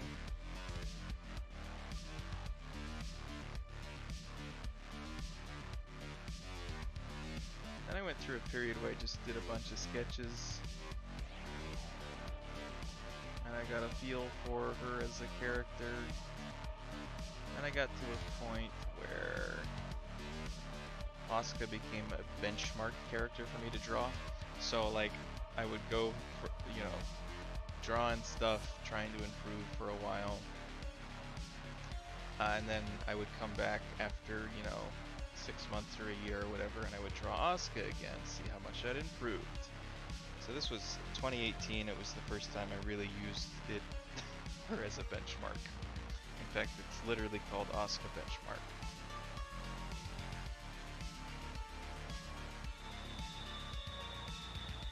And I liked this one. I liked it when I drew it. I liked it more a little after I drew it, and I still kind of like it. It's obviously bad, but I don't know, it's fun. It's endearing. I had a lot of the elements of the figure sort of like, dialed in, but again, arms, man. Arms. How do they work? What are they? Absolute garbage.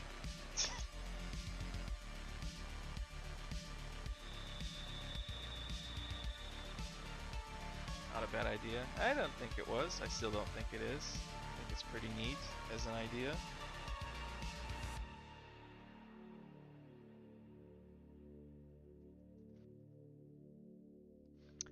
And then I had a tradition of drawing Asuka during Inktober.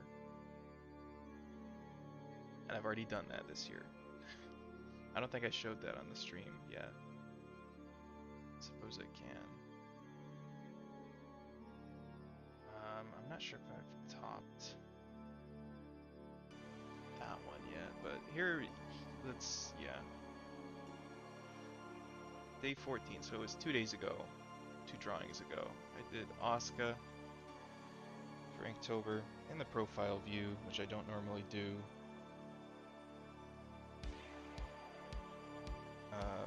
Prompt being empty. It was alright. I think most of the struggles here were due to the profile view itself, not necessarily my lack of referential knowledge. I did use a reference for this because it's Inktober. You don't fuck around with Inktober, right? Should probably do something similar at some point.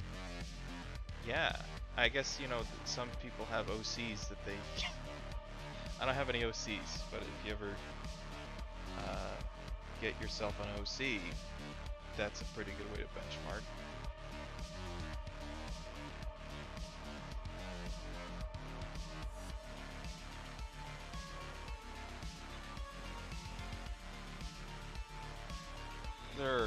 There's some mistakes in here, but what can you do? It's Inktober, those happen.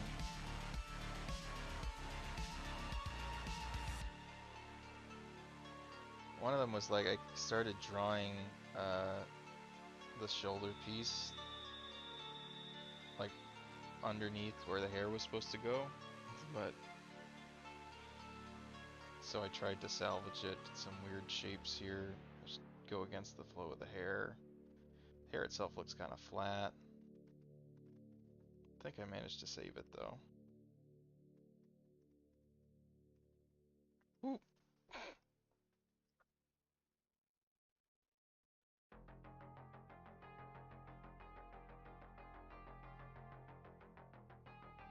Looks sad. Well, maybe not sad as much more just totally dissociated, I think, which comes from underlying depression, of course, but that maybe not the emotion being felt right now. No eye highlights for this one. That's how you know. I mean, kind of difficult to see from here, but normally I'd put, something like that in there. Changes it entirely. But no emotions. None. can't undo during Inktober. Yeah, my biggest thing so far has been I'll be drawing a sketch of a figure or something. I'll go like, okay, I know this is disproportionate. I'd really like to just grab my lasso tool and move it around a little bit, but I can't. I have to erase it and start over. I would have done a creature holding a hollowed out body for day 16. Well, did you though? Did you? That's the trick. You gotta actually do it.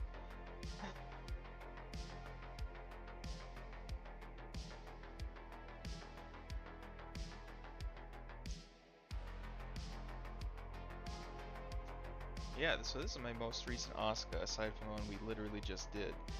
So this is my most recent Asuka.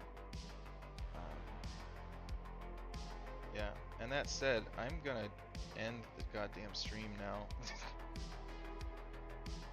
It's went a little longer than I wanted to. We really got into the cross analysis, unfortunately. No? Maybe you should work on that.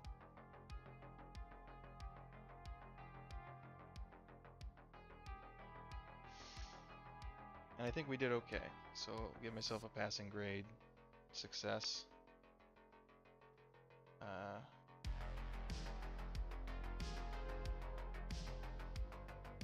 We did good. Way to go, team.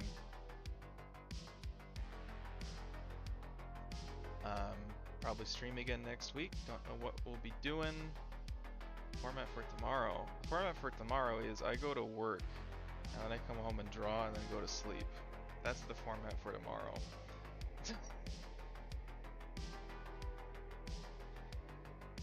But next week, I don't know what we'll be doing. Probably requests again, but we'll see. Depends how I'm feeling.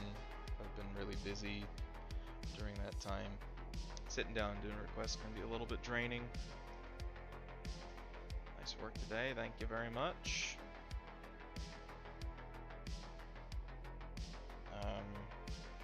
Yeah, I think I'd like to get back to doing sketches like these, probably after Inktober.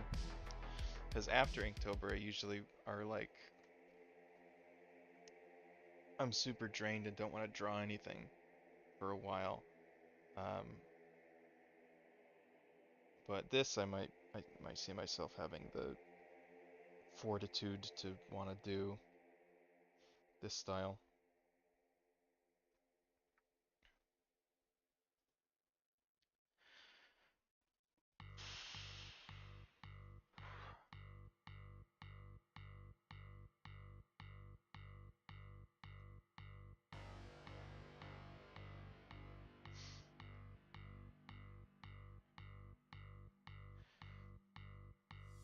You made a trypophobia monster for day 1? Good for you.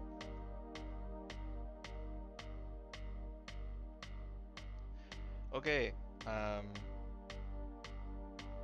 that's all for today. I will see you guys next week, hopefully, and we'll update later this week with what we'll actually be doing. It'll be great. It'll be fun. Might bring out the magic spinning wheel of terror again. See what happens.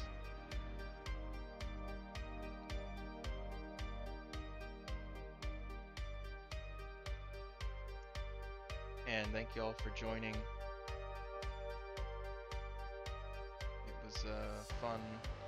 Ended up being 4 hours, so I was bad. Ended up streaming too long. Thanks for sticking around. See ya, Jamal. Goodbye, Ihara. Farewell to anyone else who might. I don't think anyone else is watching right now, but in case I missed you, thanks for tuning in, and see you next week. Bye-bye.